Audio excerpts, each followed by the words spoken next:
This is Jaguars Happy Hour. Jaguars Happy Hour is brought to you by Jet Home Loans. And now, a guy who's recorded his 1,000th tackle at the all-you-can-eat buffet on Merrill Road, J.P. Shadwick. And welcome in. It is Jaguars Happy Hour, Monday after another Jaguars victory and a busy 2 hours ahead. Here's what's coming up, presented by Deep Eddy Vodka, handcrafted with real fruit, proud partner of the Jacksonville Jaguars. The Jags over the Cardinals, 27-24 in overtime. A resilient Jaguars team gets the victory. Jaguars defensive effort, we'll get into that, certainly. The Jaguars offense had 4 giveaways in the game. We'll certainly get into that. Keeping it real. That's coming up in hour number 2. Fan questions, as always, from social media. We'll go around the NFL as well. JP Shadrick with former Jags defensive end Austin Lane in studio. What's up, Austin? How are you? What's up, man? Hey, you know how they always say, like, you know, it's about the journey, not the destination? Yeah. That game was about the destination. Yeah. Because the journey to get there was not great, but you take it where you can get it, and you definitely got a dub. So CBS Sports senior writer Pete Prisco with us. That makes sense to me, Pete. Yeah, I mean, look, that was a weird one. In the history of this franchise, that was a weird one, and we've seen some weird games, but that was so much good, so much bad, kind of where they are right now as a team, but they'll also be in the playoffs, and I think they're making it, by the way. I think so. They've won back-to-back games, 3 of the last 4 out of the bye week. They're now the number 6 seed because there's a 3-way tie in the wild card there, so it goes to conference record. That's why the Chargers are ahead of them in the standing right now. So you think they're going, Pete? I do think they're going. I think the schedule's favorable. And, I mean, look, Titans, Colts at home, Jets. Bare minimum, you win 2 or 3 of those, in my book. You should win 3 of 3 based on the history against the Colts. They've owned them at home.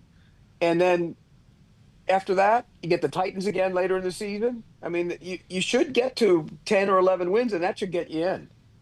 I don't know if they're going to be the 6th seed or the 7th seed, but I think that gets them in. Wow. Austin? I mean, when you look at the schedule, you have the Titans twice. Like, the Titans are not a good football team this year. The Jets aren't a good football team either. So, to me, that's 3 right there. I get the whole narrative of the Colts, you know, can't win in Jacksonville. Well, last time I checked, too, the Houston Texans always win in Jacksonville, and that didn't happen this time, right? So, like, I understand sometimes you let history be the indicator. I think this is a different Colts team than we're accustomed to, and I do think that Colts game at home is going to be a rough one. I mean, I'm not saying rough in terms of the Jaguars losing, but I think it's going to be a very competitive ball game. You too. I mean, I'm not going to say they're going to run away with it, but I could see them winning that game too. When was the last time the Colts won in Jacksonville? It's been a while. I think Clinton was in office. It's been a while. No, I think it's not that long. But... No. I think it's like 2014 or something crazy. Okay. I remember they beat us in 2012. It was like a Thursday night game. Yeah, I'll check it out. Yeah. But anyways, it's gonna be a tough. That's a tough game, and the game in Indy's a tough game, and the game at Denver's a tough game. But the other 3 you should win, right? Yeah. You would agree with that. And then if you say you get one of the other ones, that gives you to what, 11? Pete, let me ask you this. What are you more confident right now with this Jaguars team? Them winning in Nashville, which they haven't done a lot, it seems like, or them winning at home against the Colts? Both. Okay. I think they can win both. Look, and again, this is the year to be a not-so-great team and get into the playoffs because there aren't many great teams in the AFC. Everybody's kind of straggling along when you look at it, and so I do think they could get it. I said this on our air last night. I said, if they get in, they might be one of the worst playoff teams we've seen in a long time. What do they do? If I ask you this question in 100% certainty, what do they do well? The Jacksonville, I think they can run the football really well, and I think that they can stop the run. And when we talk about running the football and stopping the run in cold weather and playoff climates, that can make a difference. I mean, do you get the impression that they're really good as a run defense, or that somehow, because you don't see dominance in the run game, and they've been good against the run, but do you see Who's a dominant player in the run game on that defense? Hamilton's been good, but is he dominant? I mean, I think they're all pretty good. Trayvon Walker's good against the run. We know that. His physicality. Trayvon Walker's good against the run. Right. Hines Alpin's good. But, usually Foye's been okay. interior. Huh? Foye Lucan's been okay. Like he's been dependable, but there's been some tackling. Yeah. Mm-hmm. And they're okay. It's weird when you look at their run defense numbers. They would give you the idea that they're dominant as a run team, as a run defense, and it doesn't appear to be that way. They're good, sound, fundamental team is what they are. But they don't do anything great. Nothing. Not one thing. There's not one thing you can sit there and say they do great. Whereas you go look at the other teams again. By the way, it's a tribute to the head coach in a lot of ways. That they're at 7-4 and they don't do a lot of things great. They're resilient. They win close games. They're learning how to win games like this, Pete.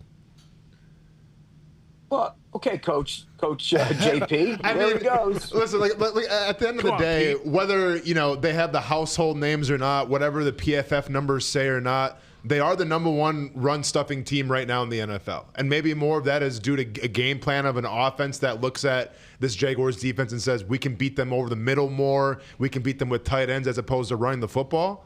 But every single time a team has tried to run against the Jaguars, they have answered that call. Now, and I think the 49ers game is kind of evident of that a little bit because I don't think McCaffrey really had the best of day, and they've been running a lot with McCaffrey. So, I mean, at the end of the day, listen, you may think that it's not great. I think the numbers speak differently, and the ability to run the football, like I said, in cold weather in the playoffs, I think that means something.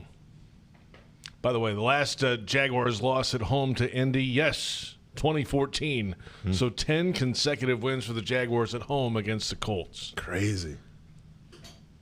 It is. It's been 10 straight. 10 straight. And then before that, there were a couple. Yeah, one of those was in London, by the way. So 9 technically here. Yeah, go ahead. But also, if I'm not mistaken, even before that, there were like games where they won. Like before that streak, they won games here in Jacksonville too.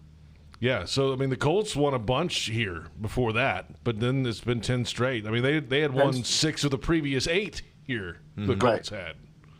That was with Manning and gang, though, wasn't it? That was with the Andrew Luck, and Luck. then Manning and that before that. So and then it was a smorgasbord of just random quarterbacks then making their way through Jacksonville. Right. Yeah. This is how it went. So all right, so we figured out what they do well. We figured out. Now we got to figure out the quarterback play. You know what? 4 giveaways, 3 interceptions, but 3 touchdowns in the game too, Pete. So there's a lot of bad, but a lot of good to go with it, and got his. That's the Trevor Lawrence experience. It's right what there. it is. He summed it up in one game. That's exactly what it was. Classic. Yeah. Look, I watched the tape today, and there are moments in that game when you go, "Oh my God, that throw!" Both ways. Yeah.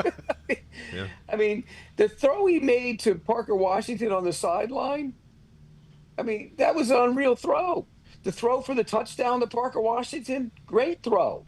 With pressure. He sidesteps the pressure, makes the throw. I mean, look at this. He's got pressure coming off his right, hops. That's NFL quarterbacking right there. Right. And he did it. He made that look easy. That's the amazing. Look, pressure, step, set, throw. That's the game where we don't see a lot of that from him. I think sometimes when he has to do it, he's at his best.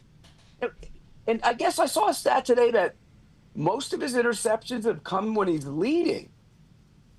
It's pretty crazy, right? Yeah. Or all of them, even. Which, that's incredible. That tells you when he has to do it, he goes and does it. What does he have? 5 fourth-quarter game-winning drives? Is that right? This season? Yeah, it's yeah. So when he's had to do it, he's done it. But just some of the decision, like, okay, on the one interception, Buda Baker made a really good play. If you remember yesterday, where he's got to hold him in the middle a little bit more with his eyes, or he could have taken the throw to the tight end. It would have been an easier throw, but he's got to hold it. He's got to hold them in the middle, right there, and he doesn't hold them. So that's a bad decision on his part. Bad operation. The one that was intercepted in the middle of the field, he got fooled. He saw blitz. Guy was lined up like he was blitzing. He thought he was going to come, and he doesn't come, and he dropped out, and he didn't see him. So to me, those are really, really bad plays on his part. But there were a lot of good ones, and when he had to do it, he did it. That's a sign of a quarterback, right? You want him to do it? He did it. It's just the inconsistency. He should be beyond that by now. He should be past that. He shouldn't have games like that. And he does. And so there's always going to be the questions about him. So to me, it's wild because if you go to that Cardinals game, and you saw a little bit of it in the Houston Texans game as well, even though the Texans couldn't capitalize on a few interceptions, it almost seems like now teams, the secondary, they're almost baiting Trevor Lawrence to try to make those throws, right? And you can bait a quarterback when he has a tendency just to stare down a receiver. And I think both those interceptions came from just simply staring down the wide receiver, and the Cardinals players made great plays. On that touchdown to Parker, like everything was breaking down. That's when you kind of got to improvise and just say, okay, we're in the backyard. Hopefully this gets there. It was one of his best throws he's had all year. It seems like when Trevor has time to overanalyze stuff, he makes the mistakes. When things start breaking down, he's got to act right now and not think about it.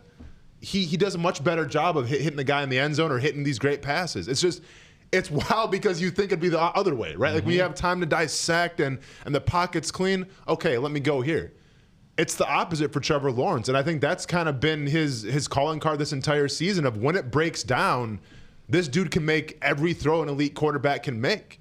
When he has time to analyze it and think about it. He's got two blitz. Yeah. Look at this play. Two blitzers in his face, and he fires a shot in there. It's amazing. Yeah, amazing. I mean, and then when he's standing there by himself, he has a hard time figuring out what to do with it. And it just, you're right, Austin. It's the strangest thing. And I've said that for a long time, that he plays his best when it's go time. When it's haphazard, it's go, go, go, go. And when he's within the structure, he doesn't play as good.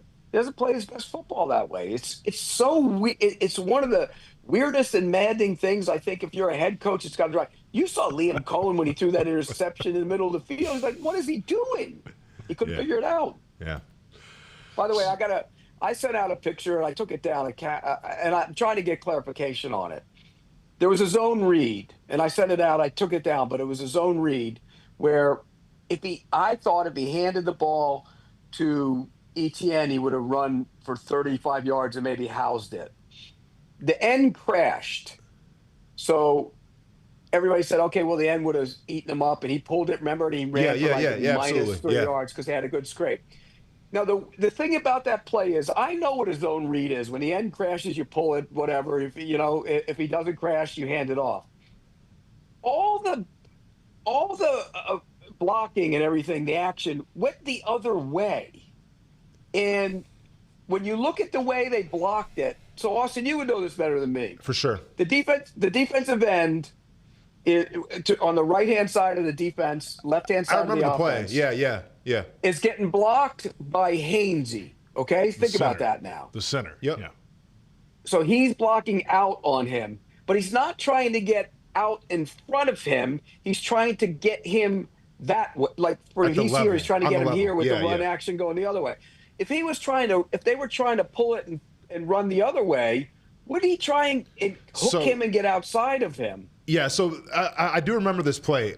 When I was watching it live, I'm like, oh, don't pull it. Just hand it off to the ETN. It's right there. Like, it's there. Right. But then when I went back to actually watch it, it looked like – and I'm giving the Cardinals more benefit of the doubt here than anything because they seem to play pretty disciplined on the defensive line. And in that secondary, I think their defense, I mean, all things considered, did all right.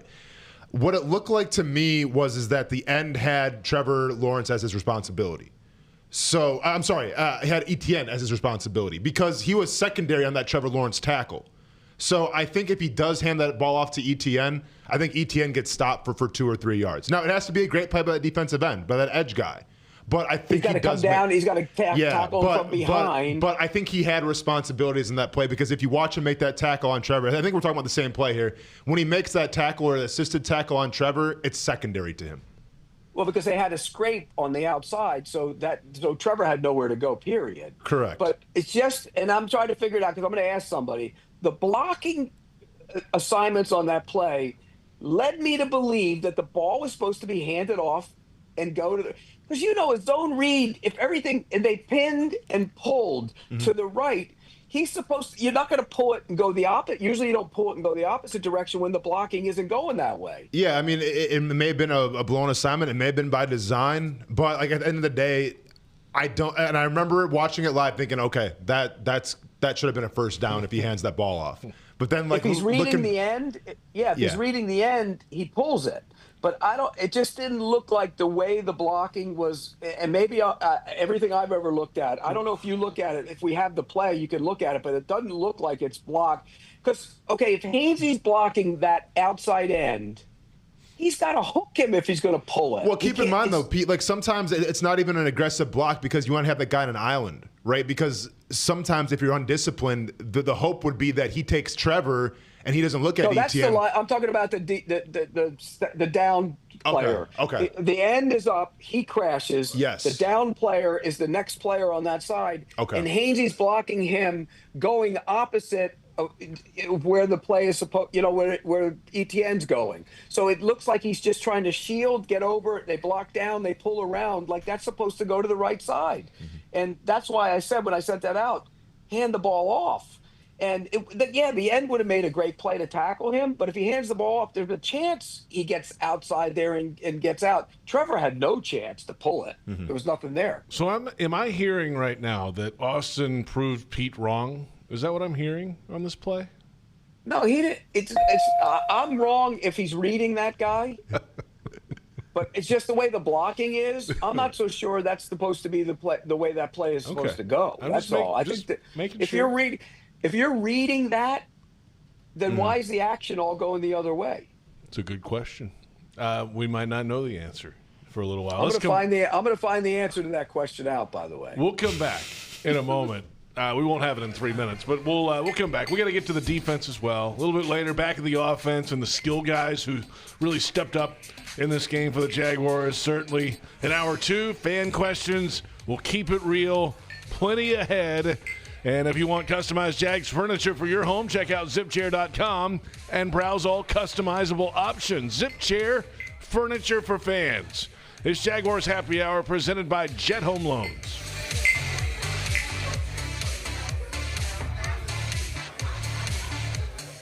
Jacksonville's own Dreamfinders Homes, the official home builder of the Jaguars, just scored big, winning 2025 National Builder of the Year.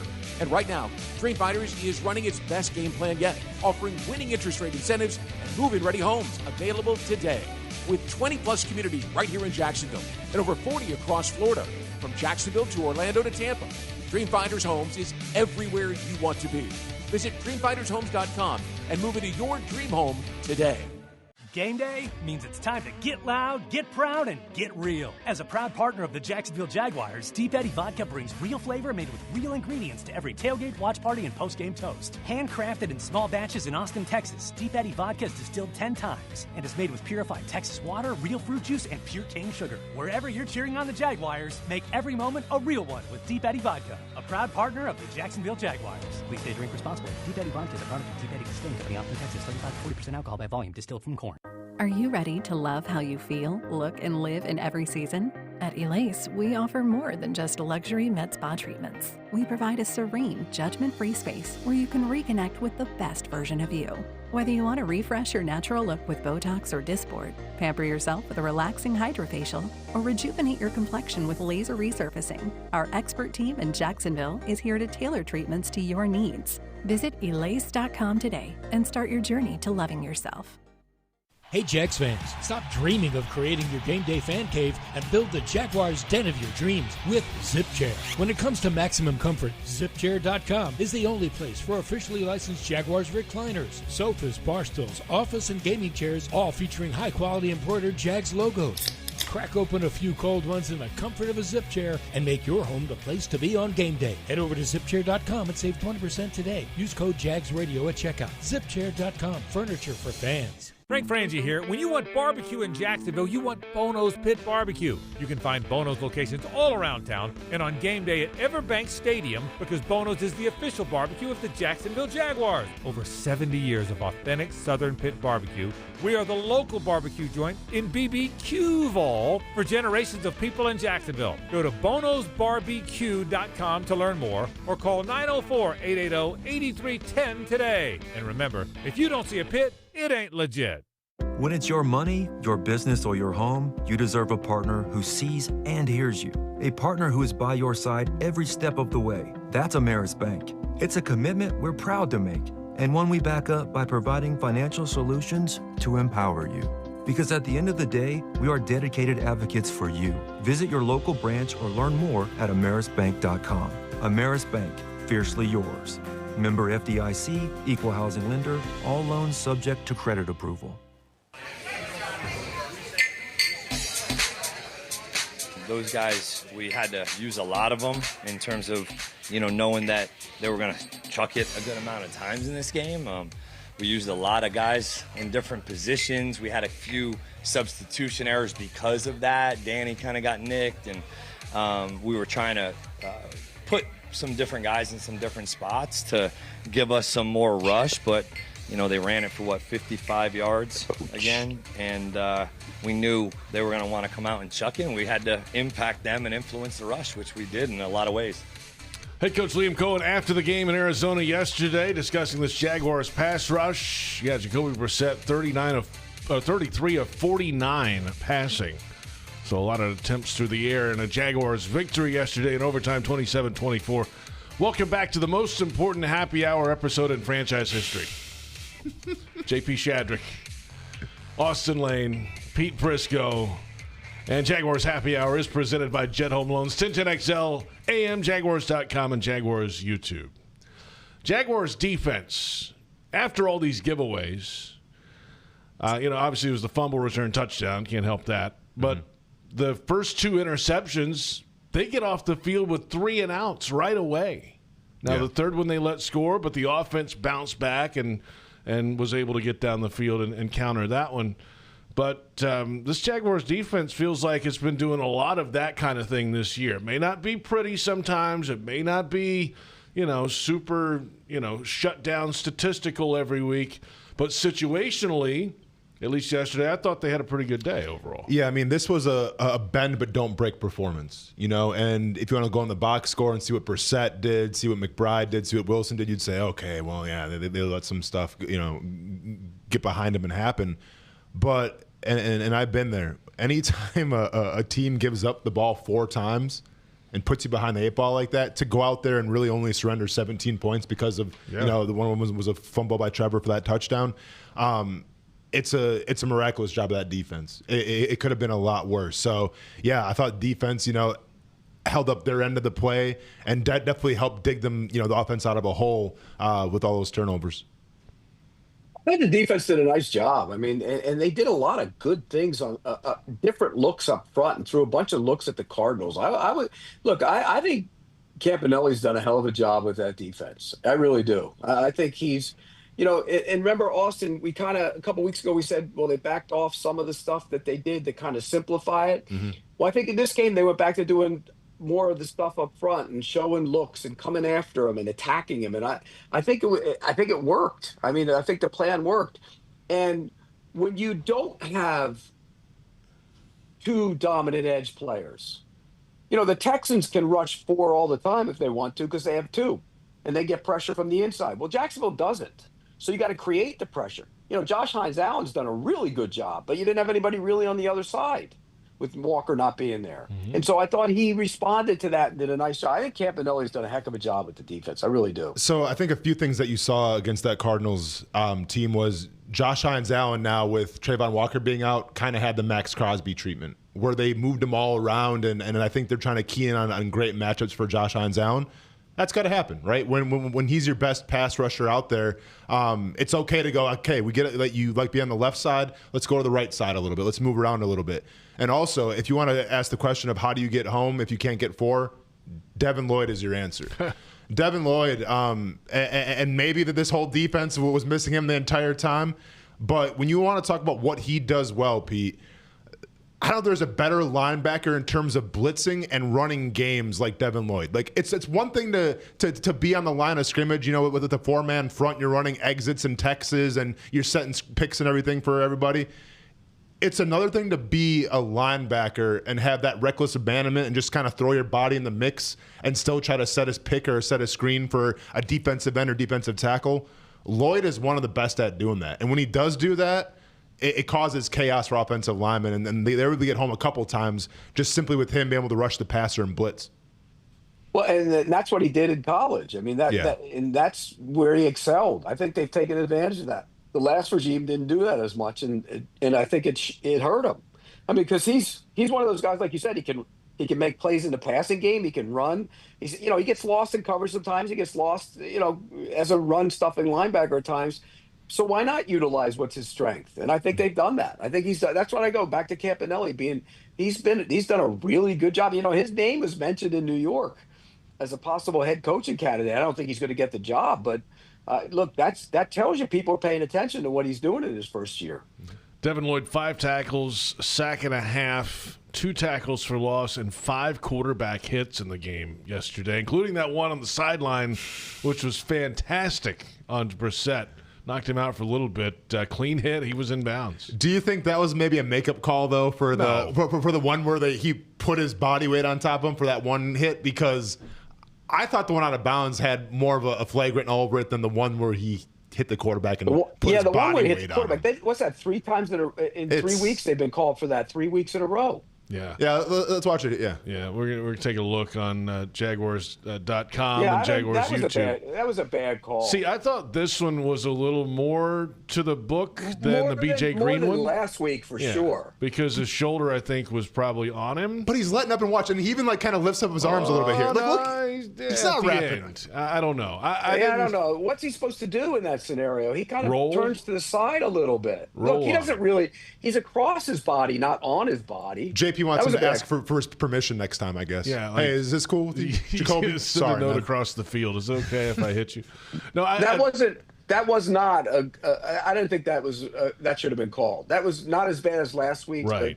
But that should have been called. I think I could see how they called it because he did land on him instead of on the side. The one last week, Green was on the side of him, so I don't know where that. But he's kind of like, if this is his body, he's kind of across his body and not right on top of it. So it's look, you can't hit him high, you can't hit him low, and you can't land on him. Other than that, go ahead and sack him. Loggeman lost his mind on the broadcast, by the way. Oh, I believe it, man. I would imagine he This is why I don't do broadcasts, man. I would have been escorted out of there in a heartbeat. But the one towards the sideline, though, Brissett, I thought for sure they were gonna throw that. I mean, they did. They threw the flag. They picked it up. I was a little surprised with that one.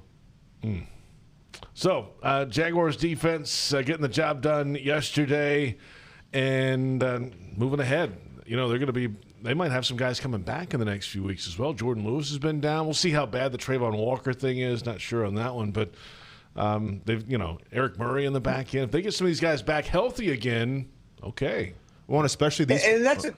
Yeah, go ahead, Austin. No, I was going to say, and this defensive line is finally starting to find their groove a little bit. Yeah. Well, you've had 2 great matchups going on your 3rd great matchup now because Chargers, we saw what they were. You saw what the Cardinals were. Now the Tennessee Titans aren't that much better at the tackle position. They have 2 guys that are just mediocre maybe right now. They're playing. So yeah, that's a mediocre offensive line at best. Yeah, so if you're Josh Hines Allen, if Trayvon Walker comes back, you should be eating there too as well. And Cam Ward will run into a few too. You'd think so.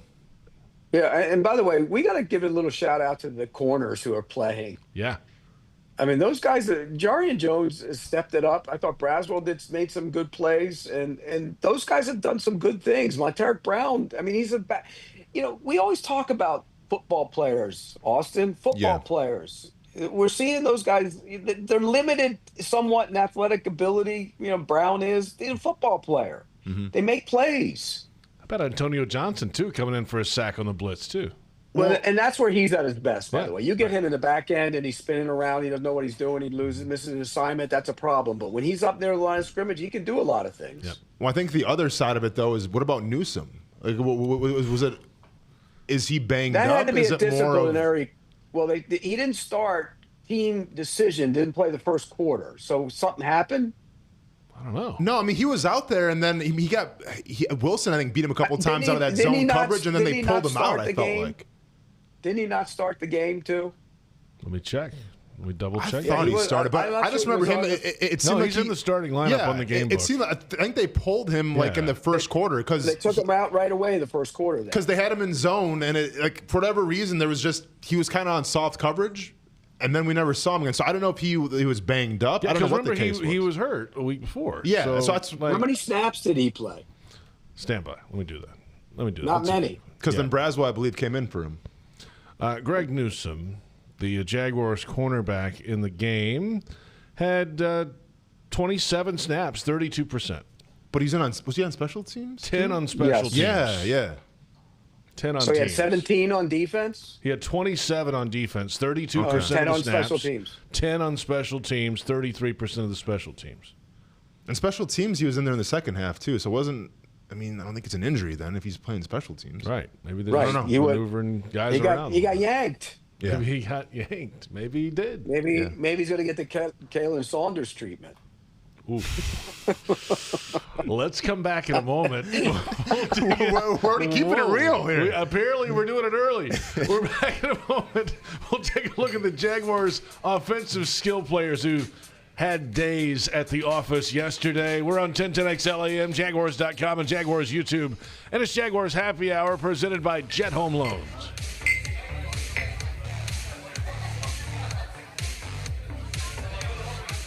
Jacksonville's own Dreamfinders Homes, the official home builder of the Jaguars, just scored big, winning 2025 National Builder of the Year. And right now, Dreamfinders is running its best game plan yet, offering winning interest rate incentives and move-in ready homes available today. With 20-plus communities right here in Jacksonville and over 40 across Florida, from Jacksonville to Orlando to Tampa, Dreamfinders Homes is everywhere you want to be. Visit DreamfindersHomes.com and move into your dream home today. Football and Miller Lite. Duval's greatest pairing. Can cracks at kickoff. Tailgates going well past postgame. Sunday night overtimes. Followed by Monday morning pride. Knocking on bar tops for luck. Kicking back on any given Sunday. You never forget the way some things taste. Jags football tastes like Miller time. Celebrate responsibly. 2023 Miller Brewing Company, Milwaukee, Wisconsin. The stadium bathroom line. It's like TSA and the DMV merged in the waters of rush hour traffic, and you're in it. No closer to the bathroom than you were 5 minutes ago. Just closer to, well, going to the bathroom. You know what actually takes a minute? Pre-ordering an Uber so no one drives impaired after the game. Take a minute, make a plan. Never drive impaired. Go to takeaminutenow.com. From Diageo, Mad, Uber, and the NFL. Please drink responsibly. 'Tis the season, Jags fans. This holiday season, make spirits bright and give the gift of Jaguars gear. From cozy hoodies to stylish headwear, the Jags Pro Shop has everything your favorite fan needs to rep their team in style. Whether it's stocking stuffers or statement pieces, find it all at the Jags Pro Shop. Visit us on game days at Everbank Stadium or shop online anytime at shop.jaguars.com. Your one-stop shop for making holiday wishes come true. The Jaguars bring performance, strength, and passion to every play. And you'll find the same when you bank with Everbank. Open an Everbank Performance Savings account and score serious savings. See what you could earn at everbank.com/Jaguars. Everbank, advantage you. Member FDIC and the official bank of the Jacksonville Jaguars. To everyone who craves a fresh meal made just for you, let our team member Jacob share what's special about Culver's. In Wisconsin, our food comes from the heart, and taking the time to handcraft your meal with care is how we've always done it at Culver's. It's why your Butterburger doesn't touch the grill until after you order. Come to Culver's and let us serve you a Butterburger, made special just for you. From Wisconsin with love, welcome to Delicious.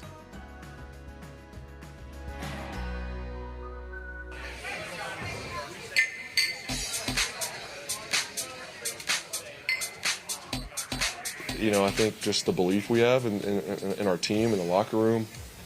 And like I said, I think we've grown from some of the tough losses too over the season. We've had some tough losses too. Like you said, we've won a lot of the close ones, but we've also had some close losses. So I think you learn from it, and you learn that in the NFL every week it's a week-to-week league. You got a week-to-week league, and you got to play well, and then all these games are going to be close. So you just got to find a way to finish. So it doesn't matter what happened the first 3 quarters of the game. You just got to find a way to win it in the fourth. And I think we're learning that, and we're doing a good job of that, and we just got to keep doing it. That's quarterback Trevor Lawrence, of course. 4 giveaways in the game, 3 interceptions, 1 fumble lost. And it is his first career win in a game with 3 or more giveaways.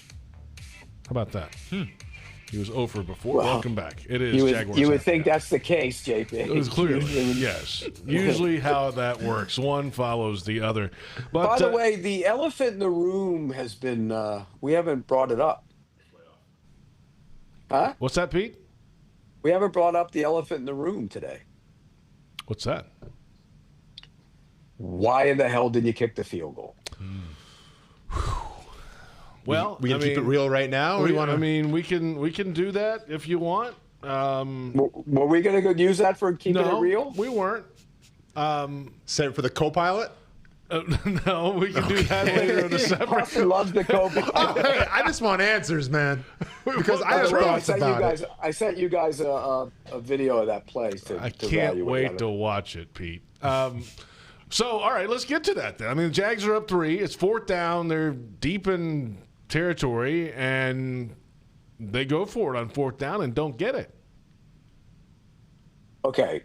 Now, the rationale is to get a yard and a half. It wasn't a yard either. That was the longest yard. What was it on the game book? It said a yard, but that just shows you the difference between an inch and 2. It's almost 2 yards.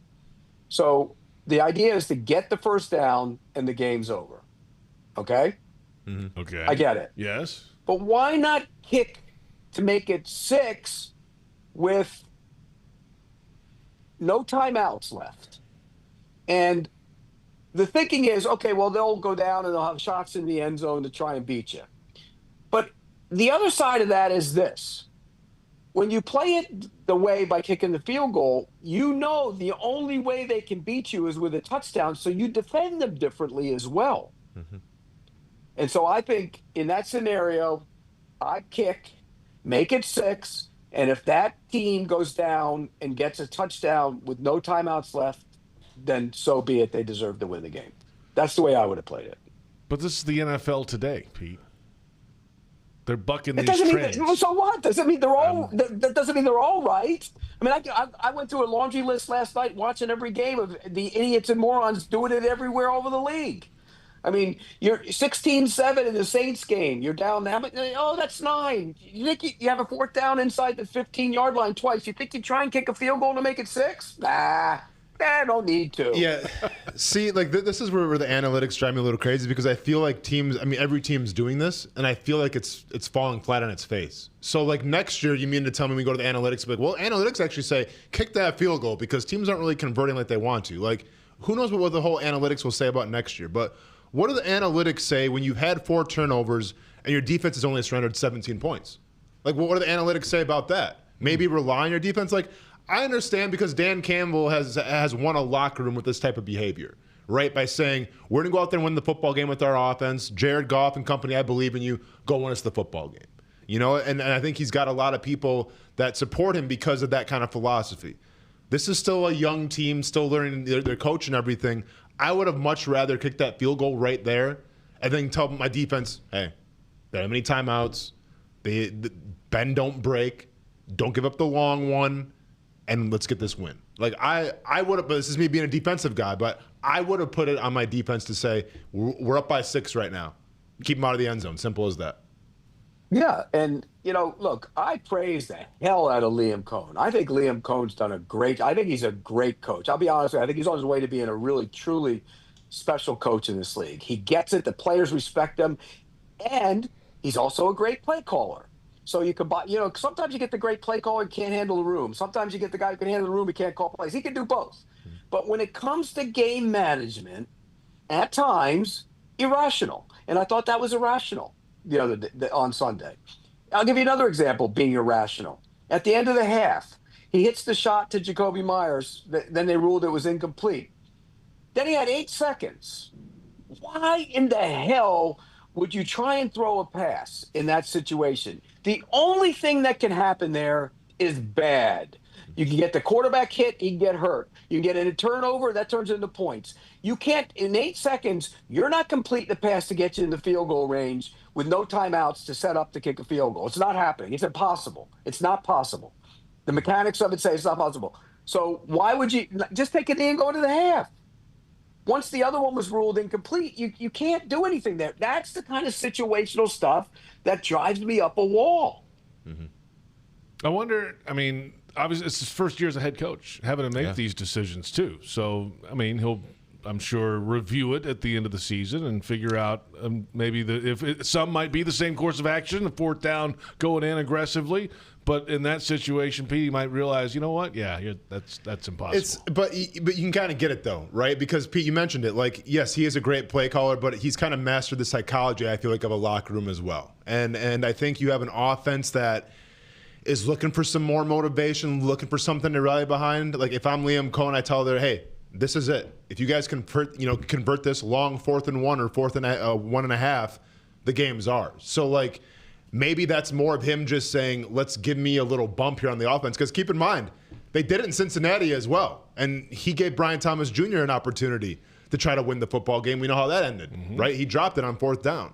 So it's not like it's out of characteristic for Liam Cohen. This is what he wants to do. That's right. I feel like he's trying to give his offense some more confidence. It's just, it's not working. It's Dan Campbell. I mean, it is Dan Campbell. Now, not on that level a few years ago, right? But well, the Giants did it yesterday and against the Lions. They're up 3, had a 4th down on the goal line, and decided we'll go for it. And they went for it. The Lions went down and got a field goal, went to overtime, and won in overtime. I mean, if you got to make a team drive to a touchdown to beat you, that's the way to play it. I'm sorry. Now, if there's 5 minutes to go in the game, it's a different story. But there was a minute and whatever, and no timeouts. They had no timeouts. And by the way, that's another thing about the analytics game we all talk about. What did it say on the stat sheet on that play, JP? 4th and 1. It wasn't 4. Okay, if it's an inch to the yard line, it's 4th and 1. That was almost 2 full yards. That was, so that all 4th and 1s aren't created the same either, but by the analytics they are. In all the data they throw in, every 4th and 1 is the same, and they're not all the same. Mm-hmm. We just saw that yesterday. They're not the same. Inches to a little over a yard. That's a yard difference. You're right. It's a different play. And by the way, the play call, as great a play caller as he's been, I didn't like that play call. What would you have run? Everybody, you wouldn't have done it. Everybody in the world knew he was booting. Field goal on 3. Okay, I'm gonna give you an example. After Trevor threw the interception, and they went behind. The first play, I was sitting there going, God, I can't imagine he's going to throw the ball on 1st down. And what did he do? He ran a boot, got him outside, and hit Strange for that big play down the sideline. I went, oh, my God, that's why he's a great play caller. I'm the idiot. He's a great play caller. And he is a great play caller. I think he's really going to be special once he gets all the weapons around him. But then you go, and I didn't like the half-field bootleg. I don't know what he was trying to do there. Well, to me, I mean, okay, I think Trevor. I mean, I'll try to break it. Yeah, I think so. Listen, Trevor seems to be, when he's on the run, when it's a little more chaotic, I think he's a better quarterback. So I think that went into that play call. Now, the problem with that play call was, well, you're on the right hash, so you're already on the short side of the field. So you're essentially running your quarterback to the short side of the field. You don't have a lot of room to work with. Now, Arizona made a great play and everything. They had great discipline there. But I think the thought was, all right, you have an intermediate pass you can go to. There's a deep pass you can go to. Or if it's there, just take the ball, Trevor, and get that 1 yard. So there was a couple options there. The problem was towards the short side of the field, and all those options were taken. It was a great, defensive play call by the Cardinals as well. Yeah, sometimes in those scenarios, what I would like is if you spread them out, because everybody gets so bunched up together in those situations. If you spread them out, you give your quarterback a read, or maybe he can run it, like we saw him run on the quarterback draw the one time. There are other options. I don't know. I didn't like the play call, but I didn't like the decision either. I'm honest about that. But I love what he does from a coaching standpoint with the locker room. His post-game speeches are spot on every time. And I love him as a play caller in most situations. I just don't think the decision there was the right one in my book. Got away with it. I'm with you. No, and I agree. Yeah. From the backyard to the beaches, the Ford F-150 with available Pro Power on board gives you the power of a mobile generator. Ford, proud partner of the Jacksonville Jaguars. See your local Ford dealer today. We'll return and talk to co-pilot. It's Austin's favorite segment. When we come back, it's Jaguars Happy Hour presented by Jet Home Loans.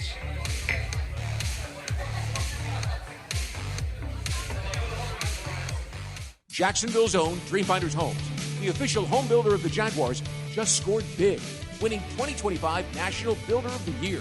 And right now, Dreamfinders is running its best game plan yet, offering winning interest rate incentives and move-in ready homes available today. With 20-plus communities right here in Jacksonville and over 40 across Florida, from Jacksonville to Orlando to Tampa, Dreamfinders Homes is everywhere you want to be. Visit dreamfindershomes.com and move into your dream home today. Daly's Dash is not only your Jaguars game day stop, but a great place to grab a meal any day of the week. To honor the Jags and the fans, we've crafted the Duval Sub. The Duval comes with freshly sliced turkey, ham, melted cheddar, and habanero jack cheese, topped with crisp lettuce, fresh tomatoes, and a double portion of our secret sauce, all served on a fresh roll. Come by your local's Daly's Dash today to get your delicious Duval Sub. Daly's is the official convenience store sponsor of the Jacksonville Jaguars. Jacksonville Builders scored big with DL Cabinetry. As the official cabinet supplier of the Jacksonville Jaguars, they offer top-quality kitchen and bathroom cabinetry for any project. Enjoy fast turnaround, complimentary design, and great prices. Visit dlcabinetry.com today to learn more and to become a dealer. Limited spots available. DL Cabinetry, the winning choice for builders. It's game time, Jaguars fans. This season, feed your fandom with the Jaguars Sub from Publix, the official supermarket of your Jacksonville Jaguars. Wow. Sink your teeth into crispy chicken tenders, boar's head bacon, melted cheddar, sweet coleslaw, and smoky barbecue mayo, all stacked on a fresh white roll. Taste the hype only at Jacksonville Publix locations. Publix, where shopping is a pleasure. Game day means it's time to get loud, get proud, and get real. As a proud partner of the Jacksonville Jaguars, Deep Eddy Vodka brings real flavor made with real ingredients to every tailgate, watch party, and post-game toast. Handcrafted in small batches in Austin, Texas, Deep Eddy Vodka is distilled 10 times and is made with purified Texas water, real fruit juice, and pure cane sugar. Wherever you're cheering on the Jaguars, make every moment a real one with Deep Eddy Vodka, a proud partner of the Jacksonville Jaguars. Please stay drink responsibly. Deep Eddy Vodka is a product of Deep Eddy Distilling Company, Austin, Texas. 35 to 40% alcohol by volume, distilled from corn. Jaguars fans, are you ready to beat the heat? All season long, head to Mr. Chubby's Wings in Ponte Vedra Beach, Fleming Island, and the West Side to cheer on your Jags. And here's the game-changing play. Order the Beat the Heat Special, which includes 12 of the best wings in town, and score a free milkshake or ice-cold milk in the Jaguars Souvenir Cup. Thanks to our friends at Florida Dairy Farmers. Fuel up, cool down, and celebrate your Jaguars with Mr. Chubby's Wings and Florida Dairy Farmers, the ultimate game day team.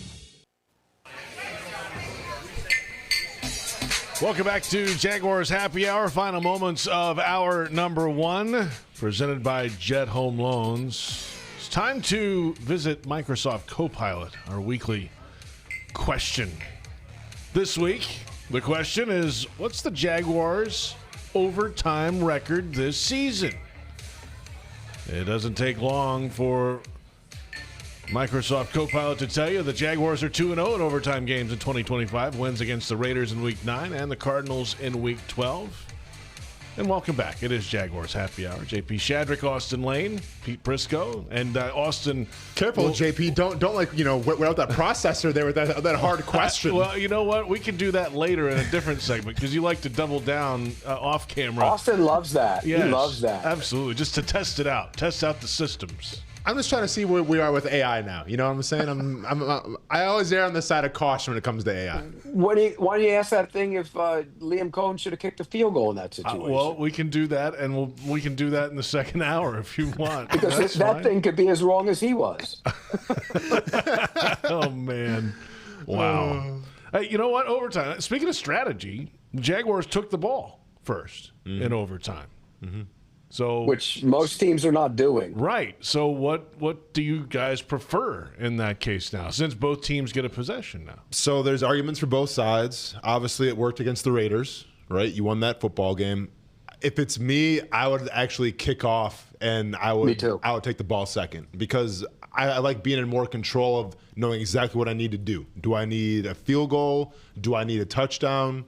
I think that and once again, I'm not sure what the analytics say. I'm not sure what Copilot says, but to me, I feel a lot more comfortable knowing exactly what I have to do. Plus, you can go for it. Correct. You know, if it was fourth down and you knew you needed a touchdown, you go for it.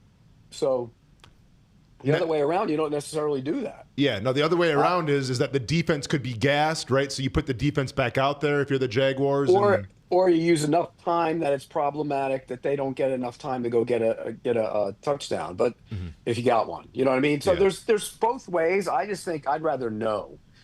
Just like the college team. The college teams always defer. Right. So they know what they have to do. If they only have to kick a field, they get it at the 25 going in. So you can just kick the field goal on first down. So true. Right. But still, wouldn't you rather know? I'd rather know. But because now his thinking might be, I'm going to go use as much time off the clock as I possibly can, and they get the ball back. Whatever I did get, they're not going to have a lot of time to go get it. You can also think it that way. I'd do it the other way. I would definitely do it the other way. Same. All right. There's the answer right there. What the AI say? I haven't gotten into that one yet. So, hey, we'll touch a little deeper on this schedule coming up in a little while, and the path ahead for the Jaguars here. But I mean, the path's looking pretty good right now, right? The Titans. I mean, you're talking playoffs at Thanksgiving with this team. Think about that. That's the most. I mean, that's all you need to know. That's all. And like you said, they'd be the 6th seed right now. It's incredible. Mm-hmm. I don't remember this even happening in 2017. Like, they got hot later than this to get in. Yeah. And then 2022, certainly not. I mean, they were 4 games back in the division. Yeah, I mean, it's crazy. If you would have told me, when the season started that, by the time you get to Thanksgiving, Jaguars are well in the playoff picture, and they're comfortable, and we're having fun, I'd have been like, okay, well, obviously the offense must be like a top 8 offense in the league. Defense is doing okay. And, it doesn't feel like that's the case, right? There's been some ugly wins. There's been some ugly losses as well. But the fact of the matter is that they're in the playoff picture. And that's all that matters. Once again, sometimes it's not about the destination. It's not about the journey. It's a destination. And right now, destination's looking pretty peachy. Jaguars. It's looking very peachy. Yeah. I'd almost. I can't. What? I was going to say Oh, Pete, come on. What were you about to do there? Maybe an hour number 2. I got to think about it a little bit. Come on, Pete. I'll tell you right now. come on, Pete. Come on, Pete. Come on. What are you doing? Austin? Oh, what are you doing? I'm thinking about. I'm thinking about maybe shutting that door a little bit, maybe turning the key a little bit. I'm thinking about it. Wow. How can you not? Not for a game. I'm thinking about doing it the other way. For the playoffs. Yeah. Oh, he's gonna. Wow. Is that like bonus points? I mean, that's multiple wins ahead. That's EVP status right there if he gets that. Maybe. Yeah, but I'm not locking individual games. I'm just locking the big picture. And now, he's not locking road games because he doesn't lock road games. I don't lock road games, but I'm locking. Go ahead and lock the damn playoffs, okay? Wow. Season. How's that? It's they not will be in the playoffs. It's not even Thanksgiving, and Pete has locked the door on the Jags going to the playoffs. Get your damn playoff tickets, okay? Wow. I got to consult with my financial advisor before I make that decision. I thought we're just going by a game-by-game basis. I'm telling you, I look at the schedule, I look at the team, I look at where they are, I look at the rest of the AFC. Lock the damn playoffs, okay? And there's a legitimate chance for them to win the division. All right. Okay, a playoff lock. 3 days before Thanksgiving. I mean, here I thought I'm gonna lock the Tennessee Titans game, and we're gonna be going and it's a dud now. Pete's bringing these giant Roman candles in, and I have snakes and sparklers for this Titans game. Cool. Awesome. They just fizzled out. I just got upstaged. All right. You got to one-up him then. Hey, you know what? What, Super Bowl? Hey, the division. Go ahead, Austin, lock that one. Come on. You can double lock it. I don't think anybody in their right mind would lock that one. Man. I better be on the Kismet if I lock that in and it happens. I better get the first ticket to the Kismet shot. Right? You'd be. You actually might be forget about EVP. You might be the big dog. Oh, I'm with the Jaguars and AEW. I'm a conglomerate. Think about how many little soft hoodies you'd be getting if that. Oh man, all the Lululemon you can shake a stick at. Four Seasons too. By the way, I got a Four Seasons suite. Did you see Liam Cohen's speech? The hoodie was in the back over there. The Lululemon hoodie was in the back. Happened to be over his Lululemon hoodie. Happened to be over his shoulder in the shot somehow. Funny how that works. And you saw what he was wearing. He was wearing the hoodie. Yeah. I'm telling you, that has to be. Look, the fans of Jacksonville have kind of wanted something like that for their own. They have it now. The Lululemon hoodie. It's yours, and he's made it a thing because James Gladstone had it. Tony wanted it, got it, now wears it, and it is a thing. Pete, what are you rocking, man? Are we rocking the Billabong today for the trifecta? Billabong? Hurley shirt today. Going back to the Hurley. By the way, Squint 182. Here we come again. We would wear those Lululemon ones, but we would only do that. Austin needs to wear them. I can't wear them, but Austin could wear them. I think Austin could wear that. Let's come back. Second hour is ahead. 1 hour down, 1 hour to go. And this is Jaguars Happy Hour presented by Jet Home Loans.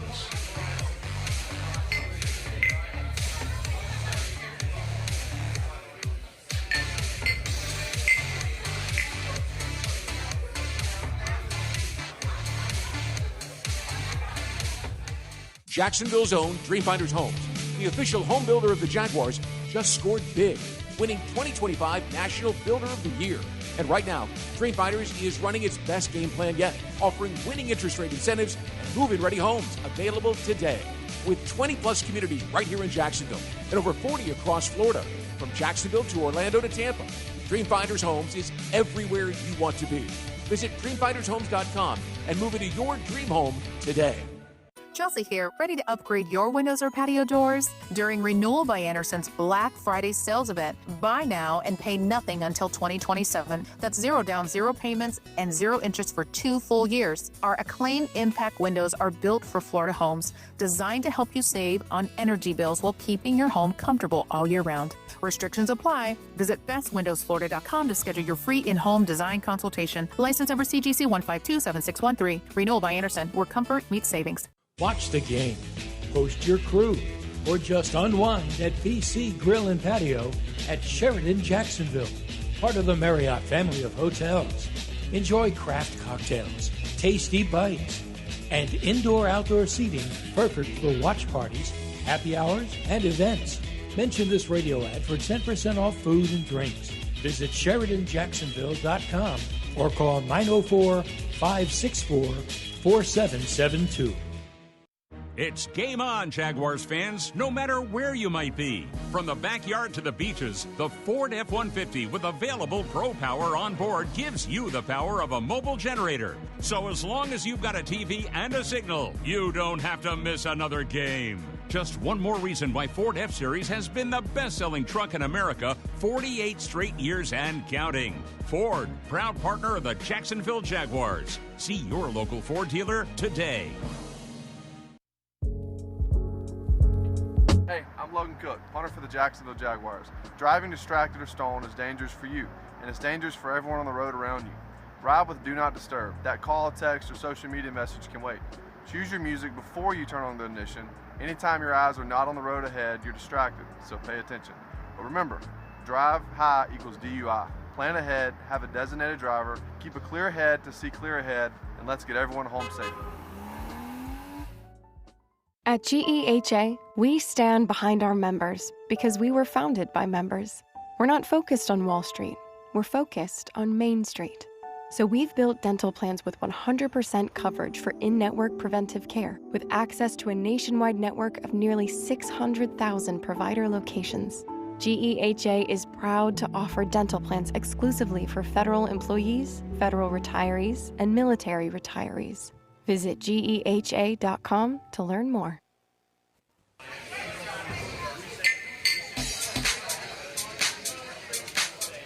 Guys, real quick, we're not f***ing apologizing for f***ing wins around here. Guys, how'd that feel?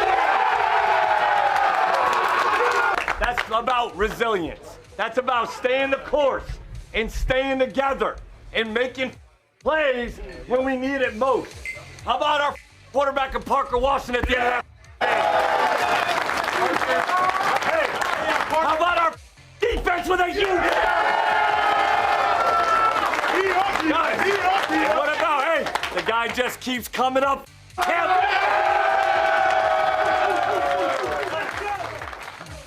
That is Jaguars head coach Liam Cohen in a winning locker room in Arizona yesterday. Not apologizing about wins around here. And welcome back. It is hour 2 of Jaguars Happy Hour presented by Mr. Chubby's Wings. Before the game, after the game, and during the game on 1010XLAM, Jaguars.com, Jaguars YouTube. JP Shadrick with you with the opening drive now for hour 2 presented by Target Zero. Let's get everyone home safely. Jaguars an overtime winner in Arizona yesterday, 27-24. Another road win. Another West Coast win for the Jaguars, technically Mountain Time Zone, but we'll count it 3-0 out west this year. This time they overcame 4 giveaways to knock off the Cardinals. Trevor Lawrence had a lost fumble that was returned for a touchdown and 3 second-half interceptions, but he also threw 3 touchdown passes in the win. Skill players stepped up. Parker Washington played big. Jacoby Myers had some key catches. Brenton Strange with a career-high 93 yards in his return from the injured reserve list. Jags defense huge after those turnovers, getting off the field in some adverse moments as they have a lot of this season. And the Jaguars have now won back-to-back games, 3 of 4 since the bye week. They're 7-4, second in the AFC South, only 1 game back of the Colts, and now the number 6 seed in the AFC playoff race. Austin Lane in studio with me at the Hyundai Studios, the Miller Electric Center. Pete Prisco, CBS Sports senior writer down in South Florida as we begin hour number 2 of Jaguars Happy Hour. And that West Coast thing's done now, Pete. It's done. It's over. They just threw that to the side. Now it helped you play 2 bad teams over there. Oh man. but okay. What if they had gone to play the Rams and the Seahawks? Would this West Coast thing still be a thing? It's a good quote. Yeah, I guess that's a point. Here's the thing about the kicker's got himself right again. Mm-hmm. I mean that was a big time kick because if you don't make that kick. Oh yeah, you're giving him the ball in point blank range basically to go get the game winning field goal. He had to have that kick. That's a big kick. 2 52-yarders in the game. Yeah, 52, right? Yeah, his second 52-yarder of the game. Yeah, those are like 52-yarders back in the day used to be long kicks. Now it's like ho hum 52-yarder. There was somebody made a 63-yarder yesterday in the league. It's like no big deal. It's if it's 50-yarder, which is why it goes back to our theory on why you kick your field goal to make it 6 points. No, without a doubt. Because, and to echo Pete, back in the day, I remember even, when I played, a 50-yarder was like, hey, grab the kids and grab the family. You guys got to see this. And now it's like, don't even get up what you're doing. It's 50-yarder. It's not a big deal. It's wild. But I'll say this much, man. I love the access. I love the energy. Especially in, I don't want this to come across the wrong way, but there's a lot of offensive-minded guys out there that I feel like can't bring energy. Right? I always felt like the energy and the locker room was more of a defensive-oriented guy because it's based off of more of just grit and toughness. You're calling them a bunch of nerds? Is that what you're saying? There we go. Yeah. I mean, he's not wrong. He's not wrong, though. You said it. But you see in that situation there, and shout out to the producer because you're the real MVP for editing out all the language and everything. I wonder what he said when it was bleeped out. I couldn't tell. I think we have a good idea. You can figure it out. You can do your research. Ask the AI what she's thinking about it. Whenever the hoodie was smiling in the back, you could figure it out. But it's really cool and it's really refreshing because Sean McVay fits in this mold as well. But you don't see a lot of offensive-minded guys that can bring that type of energy, and it's genuine. And obviously, it's genuine from Liam Cohen. There's an edge to him. Yeah. There's a definite edge to him, and I think his players respect him for that. And again, that was a challenging week. You come off a big victory and you go play a team you're supposed to beat out on the road, and you opening drive, you go boom, boom, boom, boom, boom right down the field. I mean, that tells me that they were ready to play, and that's a sign of a good football coach. Great to see it. Love to see it. I asked Copilot again about. You ready for this? Are we asking about the decision to kick it? Or why did Liam Cohen go for it on 4th down in the 4th quarter yesterday against the Cardinals? I asked it. Here we go. Okay. Here's what it said. The quick answer. Liam Cohen went for it on 4th down in the 4th quarter against the Cardinals because he wanted to stay aggressive, trust his offense, and avoid giving the ball back in a tight game. The decision was risky and nearly backfired, but it reflected his philosophy of playing to win rather than settling for conservative calls.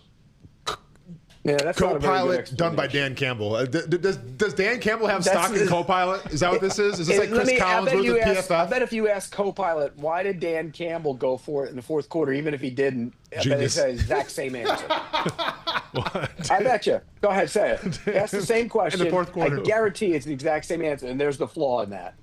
Quarter. Go for it on 4th down in the 4th quarter. It's going to be the exact same. Well, Dan Campbell's keeping true to his philosophy. Well, I was going to say, isn't this a sponsored thing? Yeah. We're going to get encyclopedias pretty soon back up in here instead of this thing. There we go. Dan Campbell went for it on 4th down in the 4th quarter because he embraces an aggressive coaching philosophy, prioritizing trust in his players and the chance to secure control of the game rather than settling for safer options like field goals. Similar. A little bit. It's different. It's similar. Look, he got away with the decision, but he won the game. But you got to go back and reevaluate that if you're a coach and say, did I make the right decision or did I not? But Austin, to your point earlier, I mean, that's the decision he's made earlier this season already. He's consistent, Pete. Like, that's going to be him, it feels like. Because it might have lost the game in Cincinnati. Yeah. But again, and I go back to, you mentioned Dan Campbell. I'm glad you mentioned that because early in his process, he had to be that way because his team wasn't very good. But once your team gets good, you don't necessarily have to be that same way anymore. So why is it bad for the Jags to try it? Well, they're in a playoff race right now. Oh, okay. Different. They're a playoff team. Let's not forget, I already guaranteed it. They're going to get your ticket. You locked it in hour one. If you just joined us, Pete locked a playoff berth for the Jaguars before Thanksgiving. I did. Before Thanksgiving, they will be in the playoffs. Well, let me ask you guys this real quick because I'm under the impression that if you're a playoff caliber type of team, you're supposed to beat the teams handedly that are supposed to be beat. And I get the Cardinals are gritty and everything, but you look at that roster, they didn't really scare you. And, it goes to overtime. If you go back to that Raiders game, you're supposed to handle them, I feel like. I mean, yeah, they have great players, Brock Bowers, Max Crosby, but I felt like you're supposed to probably handle that game as well.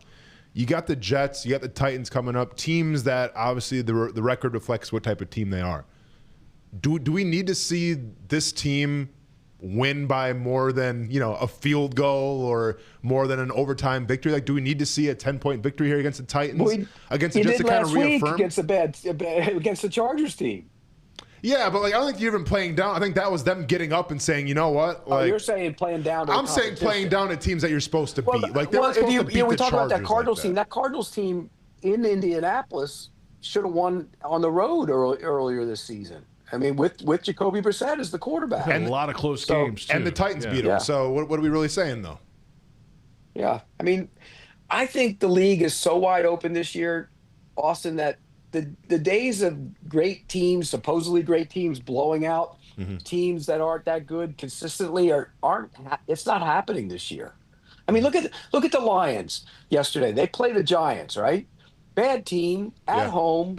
You're back home in your building, and they got pushed to the 4th quarter in overtime. I mean, it's just teams are playing because there's not that much difference between the great teams and the bad teams anymore. There just isn't. Austin, you try to impress the AP voters or something? What's going on? No, I mean, what are you trying to do? The college football playoff committee? What do you think you're at, Alabama? Strength of victory? So Pete obviously has the Jaguars going to the playoffs. I think a team you have to go through at least once is Indianapolis Colts. I think if you look at the Colts right now in terms of their wins against teams that they're supposed to beat, I feel like the Colts have dominated all those teams. I think it Not says the Cardinals. I mean, yeah, I guess not the Cardinals, but every other game, I feel like it was kind of a curb stomping. Now, maybe I'm wrong. I don't have the numbers in front of me, but from what I remember about the Colts, I feel like the games against the Titans and everything, in those games, they leave no doubt of who the better team is.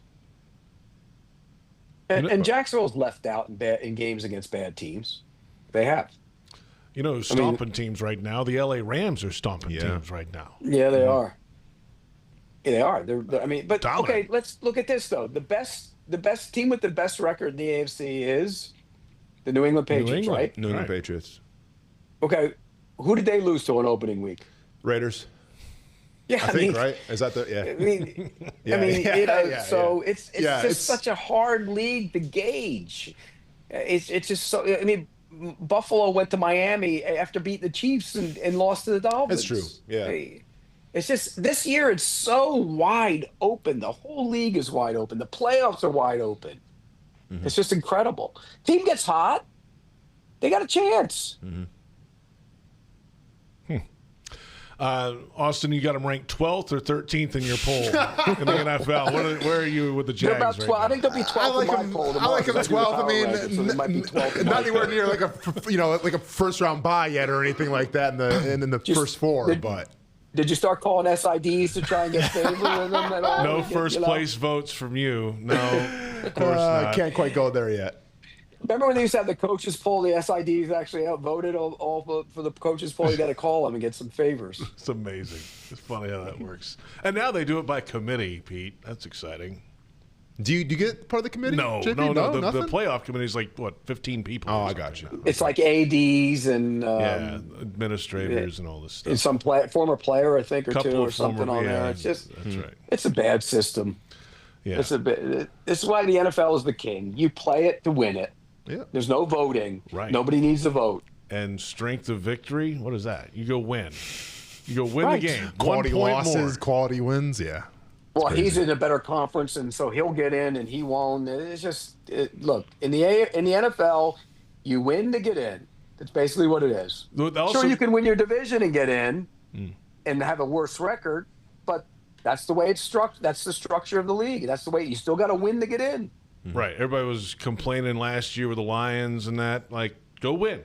Yeah. If you lose, you have a chance of not being the champ. I mean, I will say one thing, and it's definitely an anomaly, but I do feel like if you win your division with a losing record, you should not be able to host a home game. I'm sorry. Yeah, but see, I always disagree with that because it's all cyclical. Yeah. Because it comes around, it goes around, comes. There's always going to be a year where that happens in one division and maybe in another. That was the NFC West, remember? The Seahawks. Yeah, like, I know. Look at them now. No, sure, but the Saints did the Saints do it 1 year too? I'm not for rewarding losing. Like you're essentially saying, hey, you guys lost, but then more you're than you taking won. away the division. Enjoy a home game. Well, then guess what? Step your game up in the division. They won the division. Yeah, with a losing record. So they won the division. But then basically you're saying the divisions don't matter then. I'm saying that if you have a losing record in your division, then guess what? Your division does not matter that year, and the wild card team gets to host it. I'm not going to reward a team for losing more games than they've won. Like, that's not what sports should be, I feel like. Yeah, I think you got to keep. If you're going to keep the divisions, you got to keep the structure. Participation ribbons, everything. That's cool. Yeah, I mean, just like the power rankings are so important too. Let me tell you. Right, they're not. They're not important at all. I've been doing them for 25 years, and more people get upset about those things than anything I do. God, I can't wait for Austin's power rankings to come out next. Jeez. By division. He's going to call the SID. I'll tell you right now, the AFC South is looking good though. Are they in the power rankings? a little more? Or are they not? Are they just might be the SEC? You're just saying. How do we see that? Might be saying. Yeah. You're gonna bump them up a little more. I mean, the Colts and Jaguars would be in, so you'd have two, and the Texans are pushing it. But they're going to start. The Texans play the Colts twice. Mm-hmm. The Jaguars play the Colts twice. Yep. The Texans' schedule is brutal. They're going to start eating each other alive. Right. I still think the final spot is going to come down to the Chargers and the Chiefs, and whoever wins that game when they meet. That's what it's going to be. Love that. Let's come back in a moment. We're going to keep it real. We faked it there with Austin with the AP poll business. So we're going to come back. That was all a bit. And my locking in for the didn't playoffs. even count. It was all a bit. We're going to figure out how to find explosive plays on offense when we come back. Mr. Chubby's Wings before the game, after the game, and during the game. And this is Jaguars Happy Hour presented by Mr. Chubby's Wings.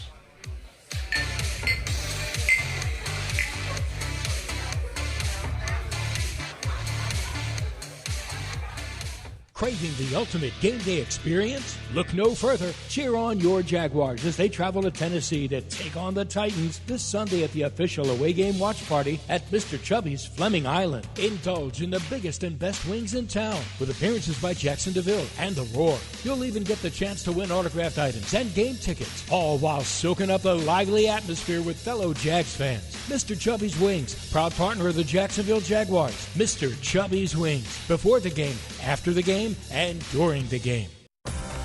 Black Friday is here, and your local Ford dealer is kicking off the holiday season with great offers. Now's the time to take home the legendary Ford F-150, the truck at the top of everyone's list, or Ford Expedition, an SUV with room for all your passengers and presents. And if you're ready for big holiday thrills, unwrap the Built Wild Bronco SUV. Start your holidays in a new Ford. The Black Friday sales event ends December 1st. See your local Ford dealer today. My best friend Riley loved going to the beach. She was a great swimmer. Then one day, during a swim meet, she collapsed. She had cancer, Hodgkin lymphoma. She spent months getting care at UF Health. The doctors did so much, even put her in a clinical trial. I wish we could go to the beach right now. But she's working. Out of the water. She's on lifeguard duty. Maybe we'll head out when her shift is done. UF Health.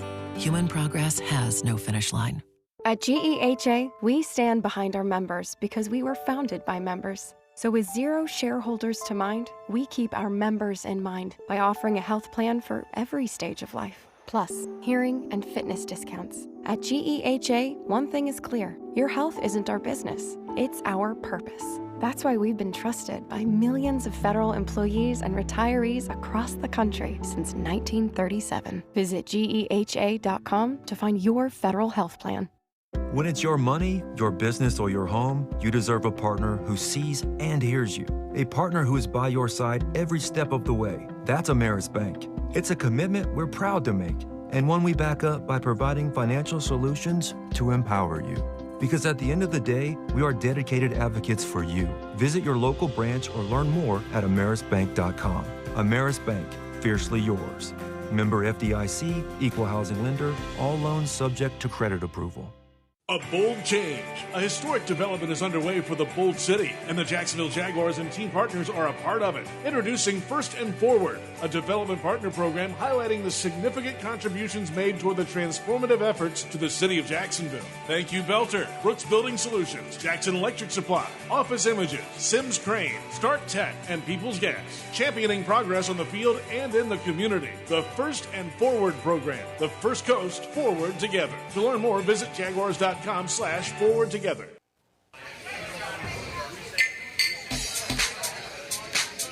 I got to be smart with the ball. Obviously, we had 4 turnovers, and they were all on me. So I own that, and I gotta do my job and take care of the ball and not put our defense in tough spots. Totally get that, and but I'm never gonna play scared. I'm gonna continue to let it rip, and I think that's why, we have a chance at the end of the day is because you keep playing. So never gonna apologize for that, but I will say cannot turn the ball over 4 times. So I own that, and know I gotta clean that up. But I'll watch it and see what it was. Trevor Lawrence after the game yesterday, Jaguars quarterback, and a winning result. The result matters. Overtime win, 27-24. Jaguars now 7-4. And heading into Thanksgiving week, they'll visit the Titans coming up on Sunday. It's Jaguars Happy Hour, 1010XL AM, Jaguars.com, Jaguars YouTube, JP Shadrick, Austin Lane, Pete Prisco, and time for Keeping It Real. Still available for the holidays. And they start on Thursday. And available for the playoffs, too, apparently. Playoffs. Oh, yeah. See, people are going to miss the boat when the playoffs are going on and the town's going crazy and you're not sponsoring that segment, you'll miss out. And you've locked it, so it's going to happen. Of course. I wouldn't have locked it. We just heard from the quarterback. I won't lock road games, but I'll lock the playoffs. Right, exactly. You're not going to lock the game in Tennessee this week. No. Why? Because the NFL is so weird. It is. It is. Keeping it real, we heard from the quarterback. And, hey, the Jaguars have not had many explosive plays in the passing game this year. Really, none. I mean, I can't even remember one launched down the field, caught, deep ball. I tried a few. But how do they find those plays in the passing game coming up? Can they keep it going without true deep threats on the field? I mean, Brian Thomas hasn't been out there for 2 weeks. And is it sustainable to keep producing on offense without the deep threat? That's a lot. Yeah, so if you see that second half when Arizona comes out, they were stacking the box. Like Budda Baker was essentially on the line of scrimmage saying, all right, either it's going to be short intermediate passes or it's going to be the run, but if you want to beat us deep, good luck, we haven't seen it yet. And they kind of put the Jaguars all in there. I would assume when Brian Thomas Jr. comes back, now that Jacoby Myers has kind of taken his spot of being that trustworthy, down-the-middle type of dude, you're going to need someone on the outside to run that go route. And I think Brian Thomas Jr. is more than capable of it. And it's not even necessarily like throwing it down deep, 5-6 times a game. It's just the threat of it. Because right now, teams aren't even threatened by your ability to go deep. So hopefully Brian Thomas Jr. gets back healthy in time for Tennessee, and then they can utilize him in that capacity. Is he supposed to be back, JP? It looks like he was close last week, they said. I mean, I think he was close the last 2 weeks. Well, if he's back, and I'm with Austin, he needs to go. He that's what he does. That's who he is. We know he doesn't like going over the middle, and so now you got a guy who can go over the middle.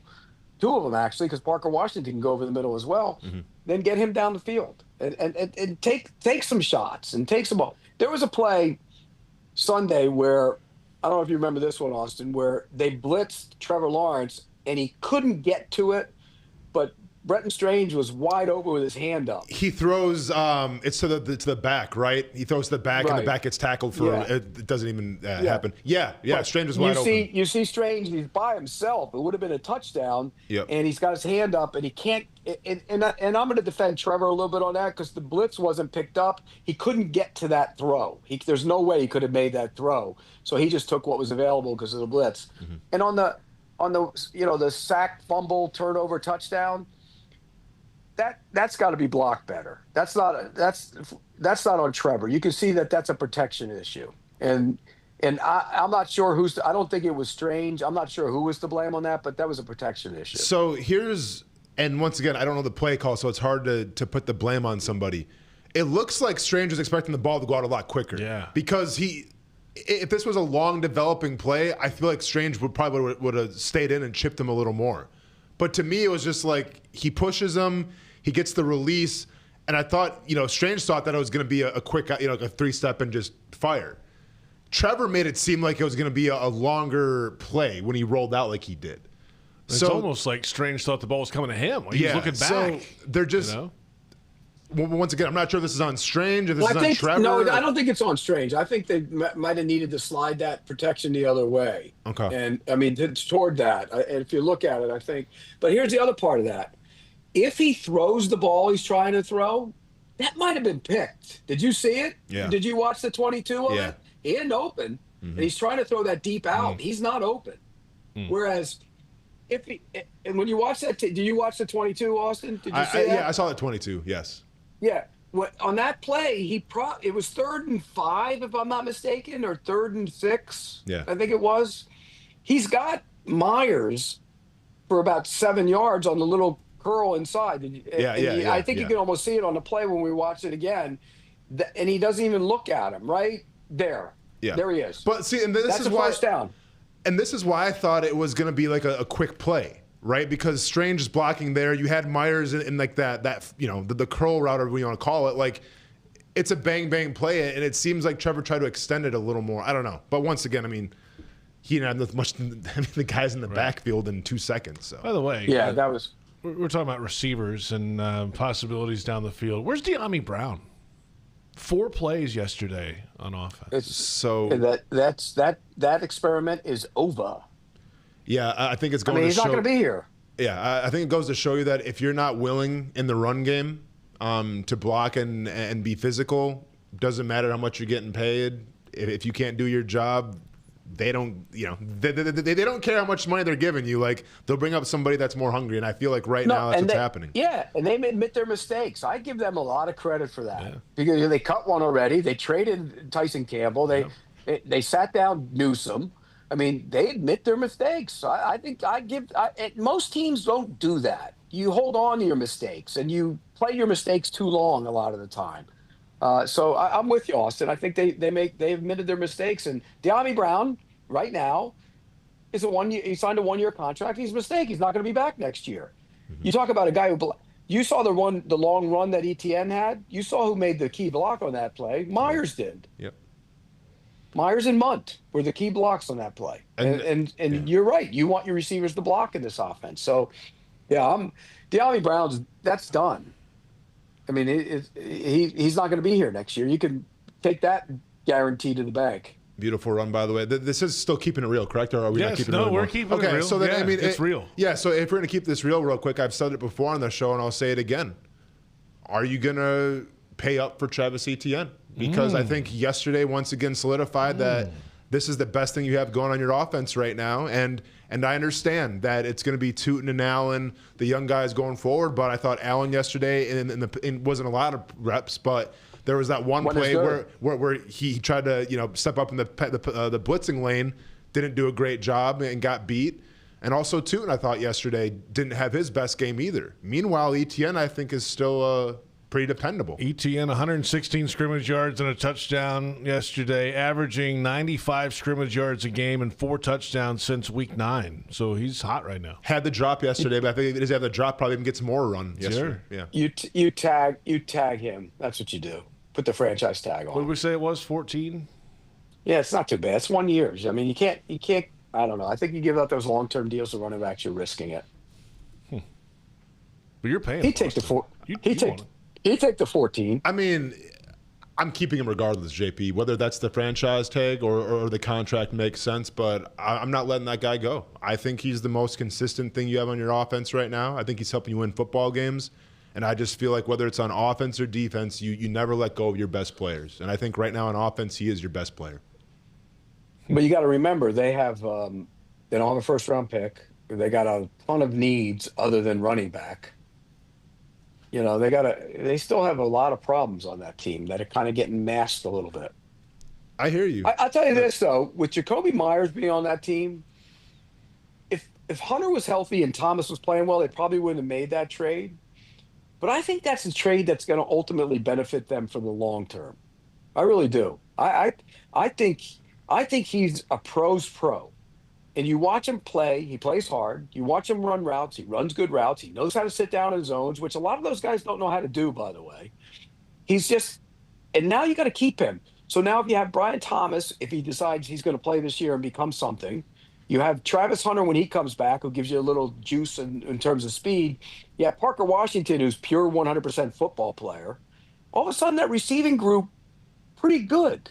And it's one big if.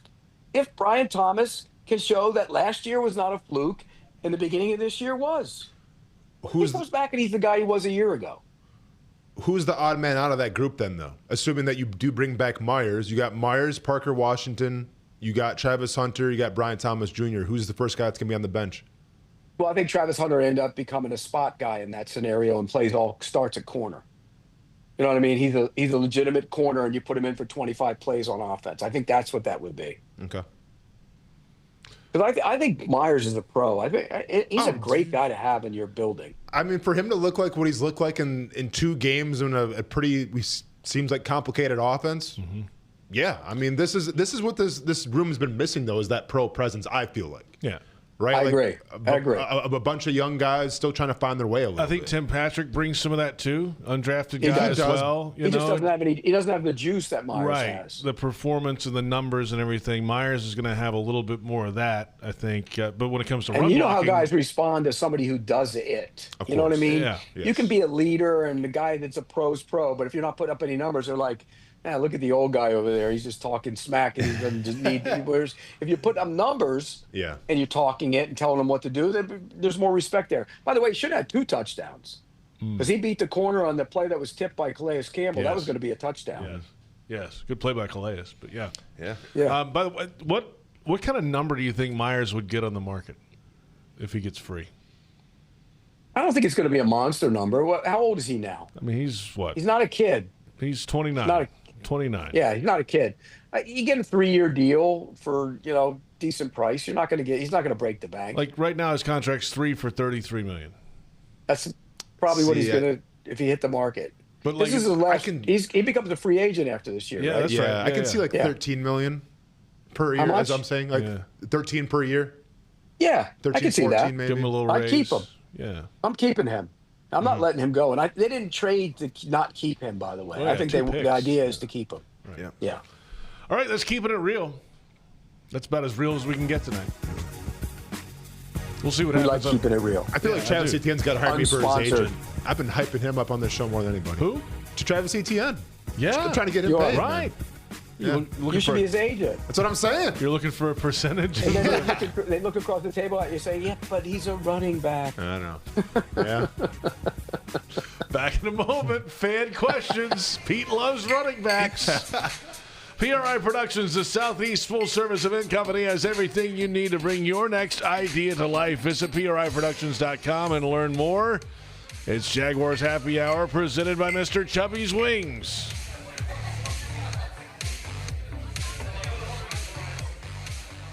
Craving the ultimate game day experience? Look no further. Cheer on your Jaguars as they travel to Tennessee to take on the Titans this Sunday at the official away game watch party at Mr. Chubby's Fleming Island. Indulge in the biggest and best wings in town with appearances by Jackson DeVille and The Roar. You'll even get the chance to win autographed items and game tickets, all while soaking up the lively atmosphere with fellow Jags fans. Mr. Chubby's Wings, proud partner of the Jacksonville Jaguars. Mr. Chubby's Wings, before the game, after the game, and during the game.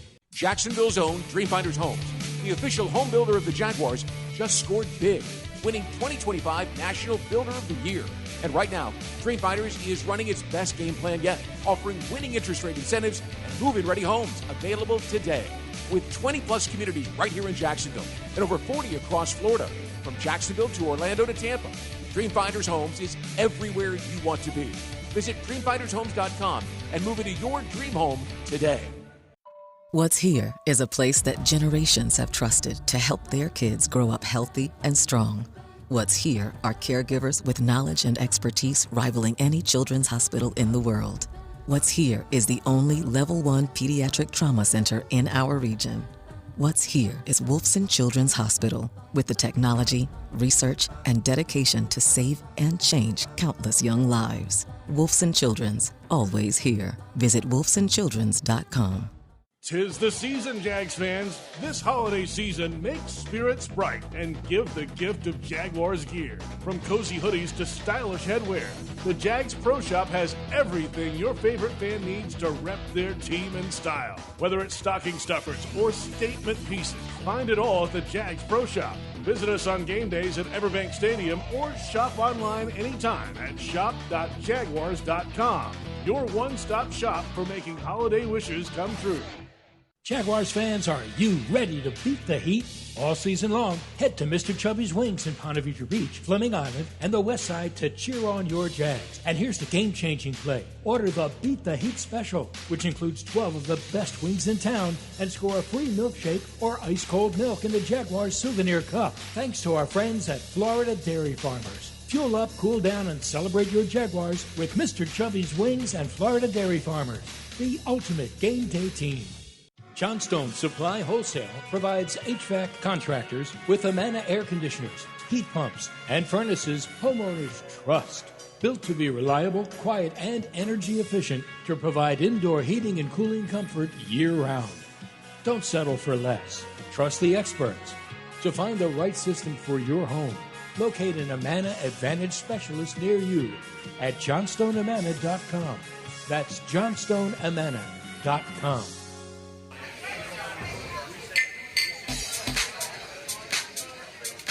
I want to execute when my number's called.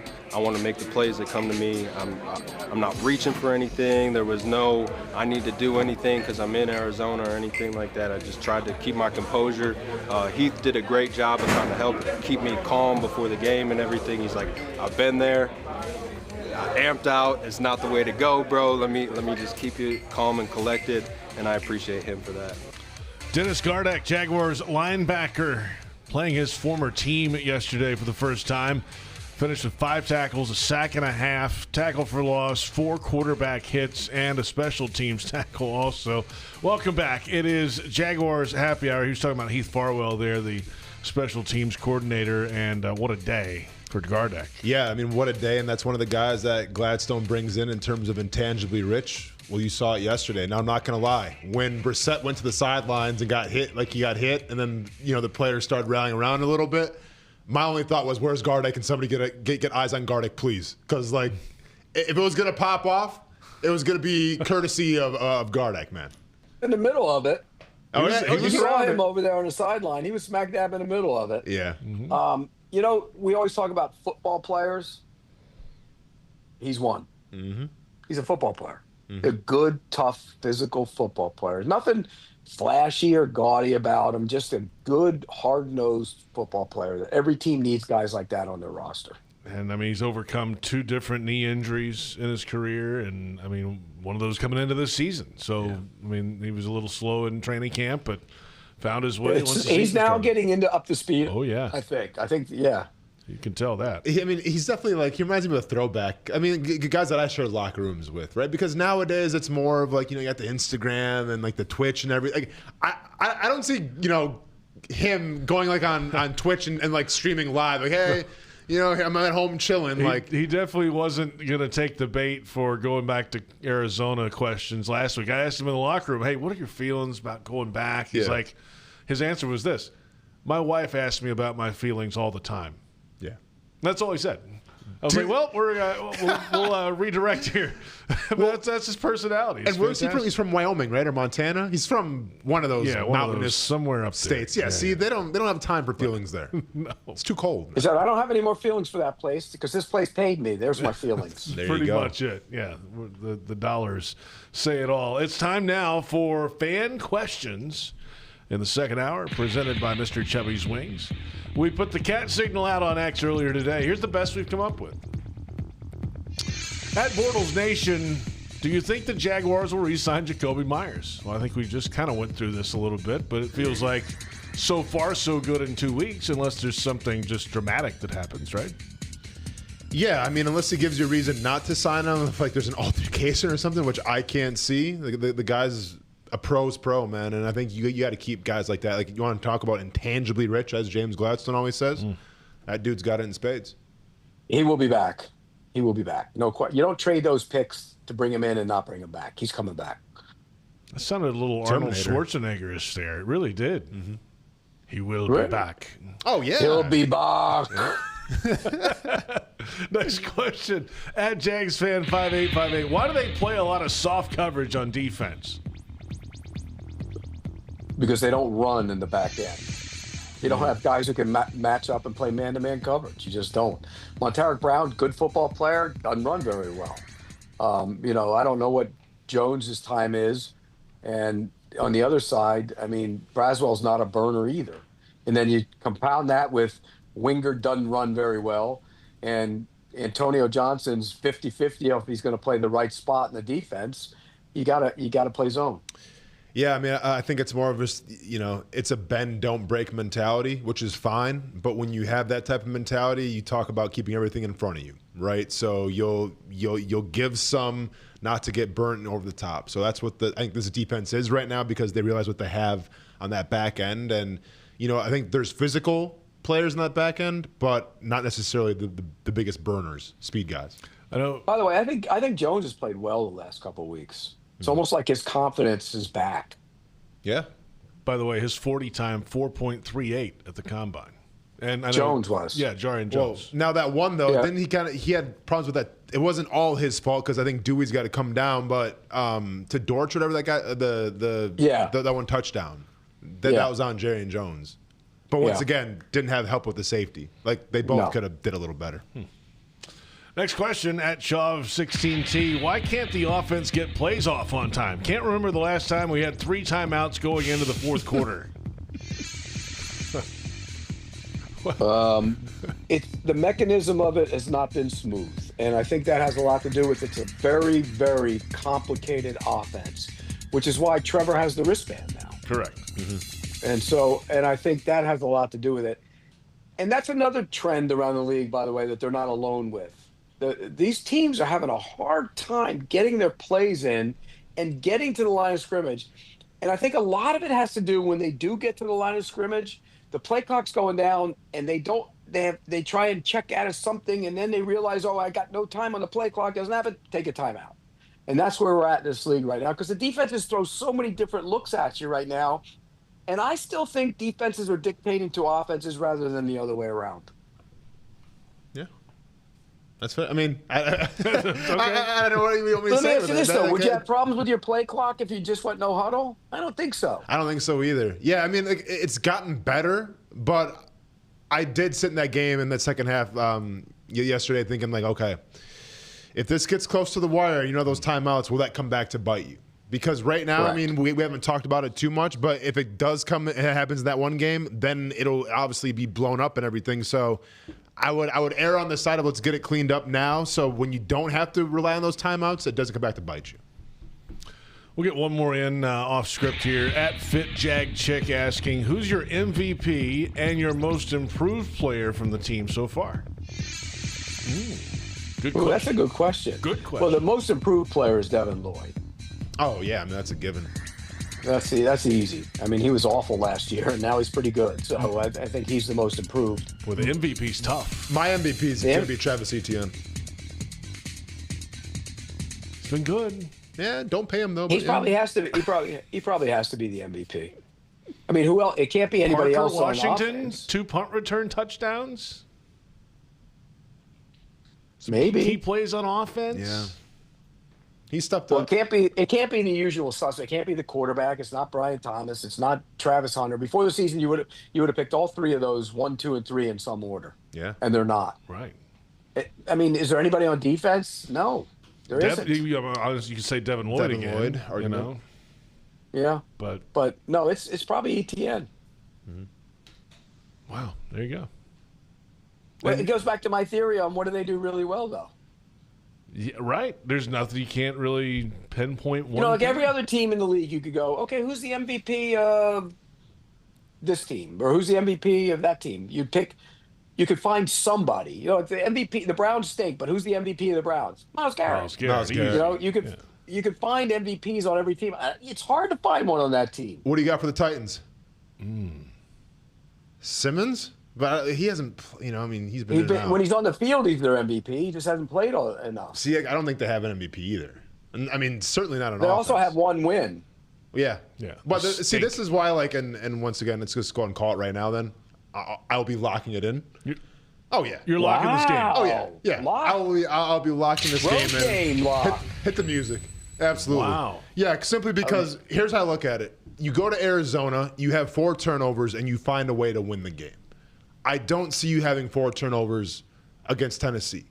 And if you want to look at Arizona and say, okay, well, how can Arizona beat you? Well, Jacoby Brissett, has been playing at a pretty high level. Well, they got a pretty good tight end. Well, Wilson's super underrated. Like, there's ways that you could have saw that Arizona could have beat the Jacksonville Jaguars. Came close, but didn't do it. I can't see a way how Tennessee can beat the Jaguars. I really don't. I think their offensive line is just okay, giving up the most sacks in the NFL. So I think Josh Hines out. If Trayvon Walker comes back or whoever else, Gardeck could have a field day. I just don't see the Titans beating this team. Love that. Lock it in. Yep. Lock it in. Yep. Well, if you're locking that in, you almost are going to lock the playoffs too, because that gives them the 8th. I'll be taking it one game at a time, Pete. Okay, coach. Let me. Week by week. This is the most important lock right now of the season, and then talk to me next week. The most important lock in franchise history is the next one. There you have it. The fan questions are in. Thank you for the submissions today. Thank you for the answers today, gentlemen. I say that every week, JP.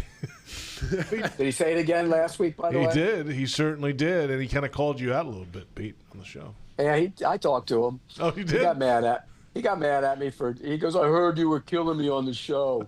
And I go, of course I was. That doesn't even really sound like him. That wasn't your best impression. No, but that's his attitude. You know the attitude. Okay, do the impression. Go ahead. Give me the impression. Who? Tony. Give me the Tony impression. Get mad at me. Pete. What are you doing? Come on, Pete. It's stupid. Don't be stupid, Pete. It's closer. That's closer. I like it. That's close. That's close. Come on, Pete. What are you talking about, you idiot? Learn the game, Pete. Yeah, that's it. You got it. All right, let's come back in a moment while I still have a job. And we'll take a look around the National Football League and wrap it up. It's Jaguars Happy Hour presented by Mr. Chubby's Wings.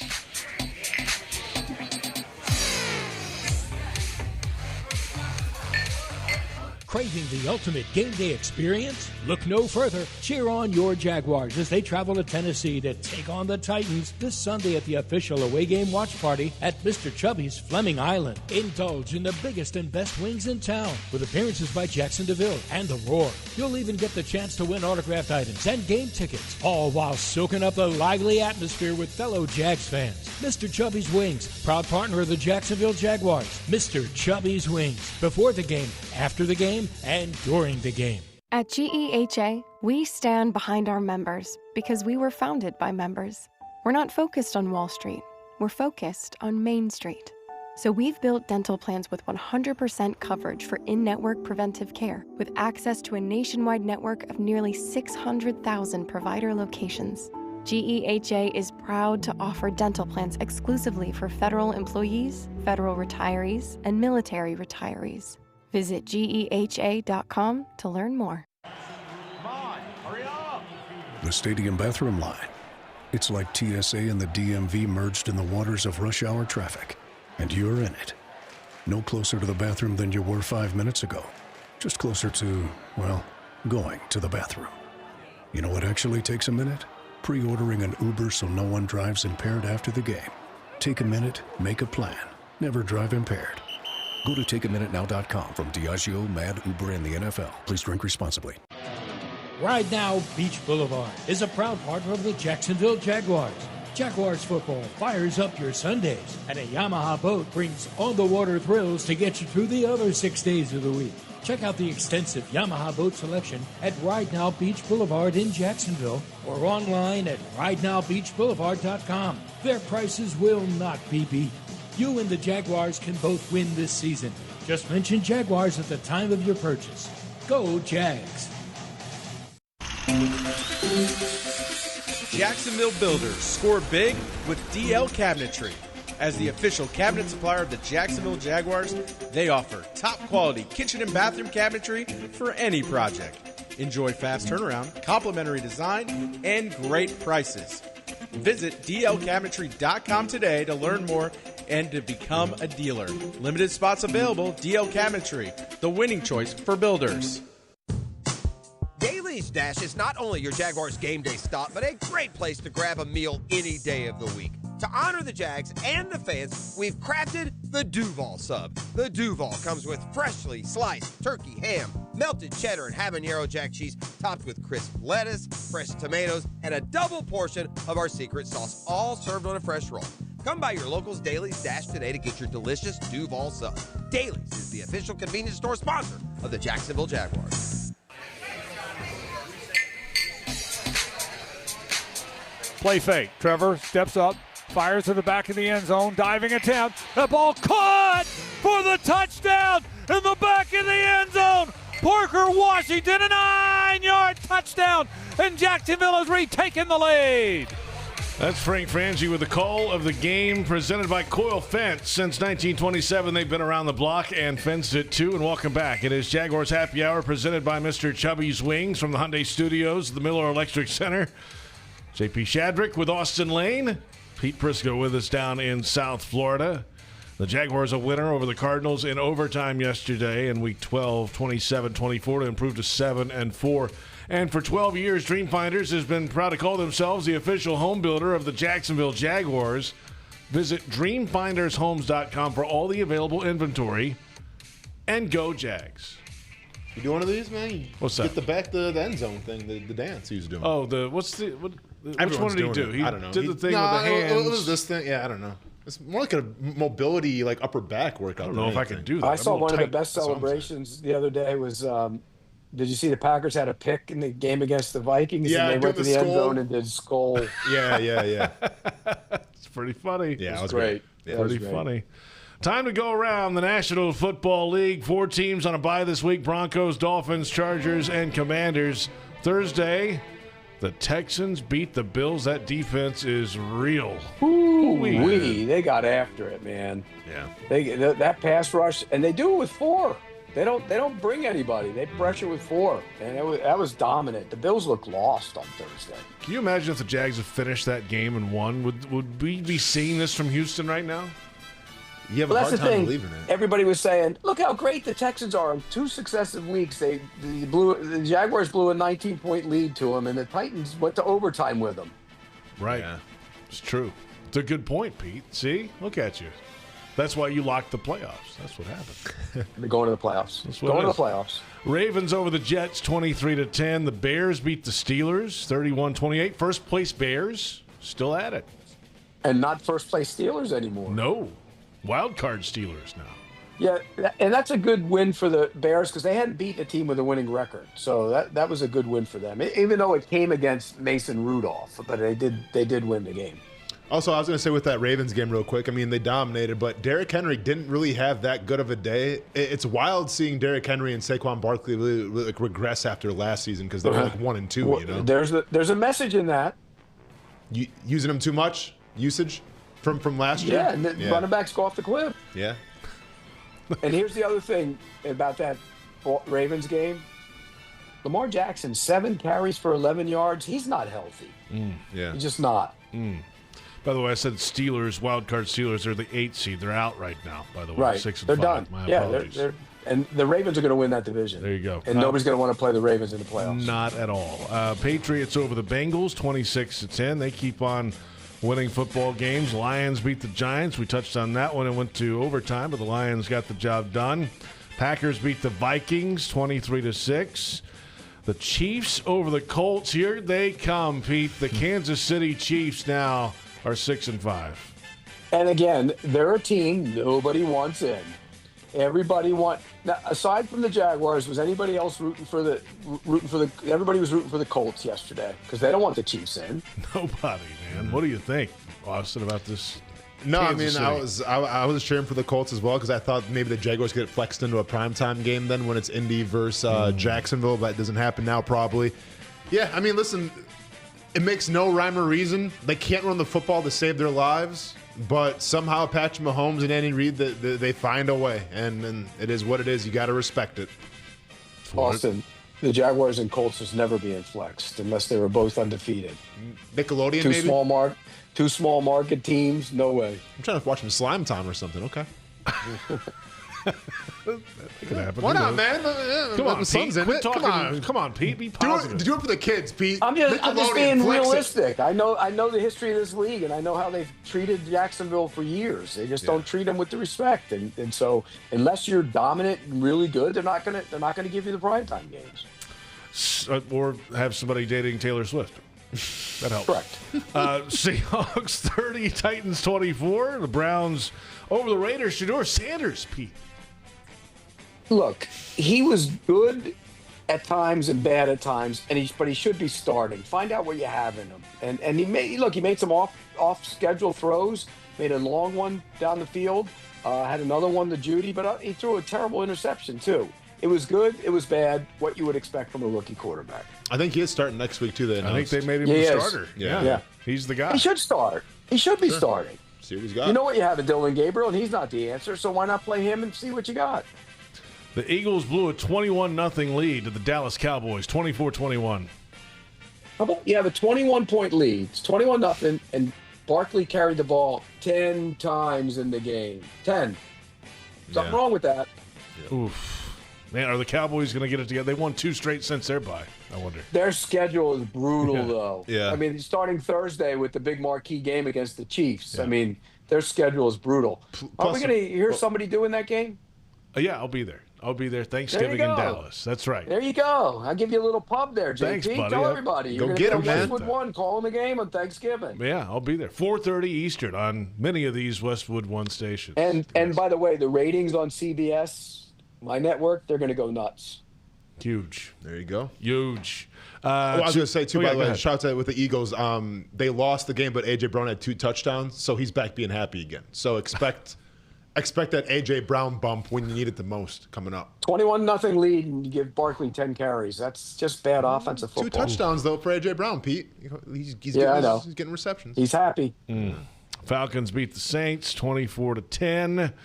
And the Rams over the Buccaneers 34-7. Baker might be out for a bit, Pete. Yeah, that's bad because the good news for them is the schedule gets favorable because they've had think about their games. They played New England, at Buffalo, at the Rams in 3 straight weeks. I mean, that's brutal. And now you got the schedule gets really soft. So they'll still be a playoff team, but you got to have him in the lineup.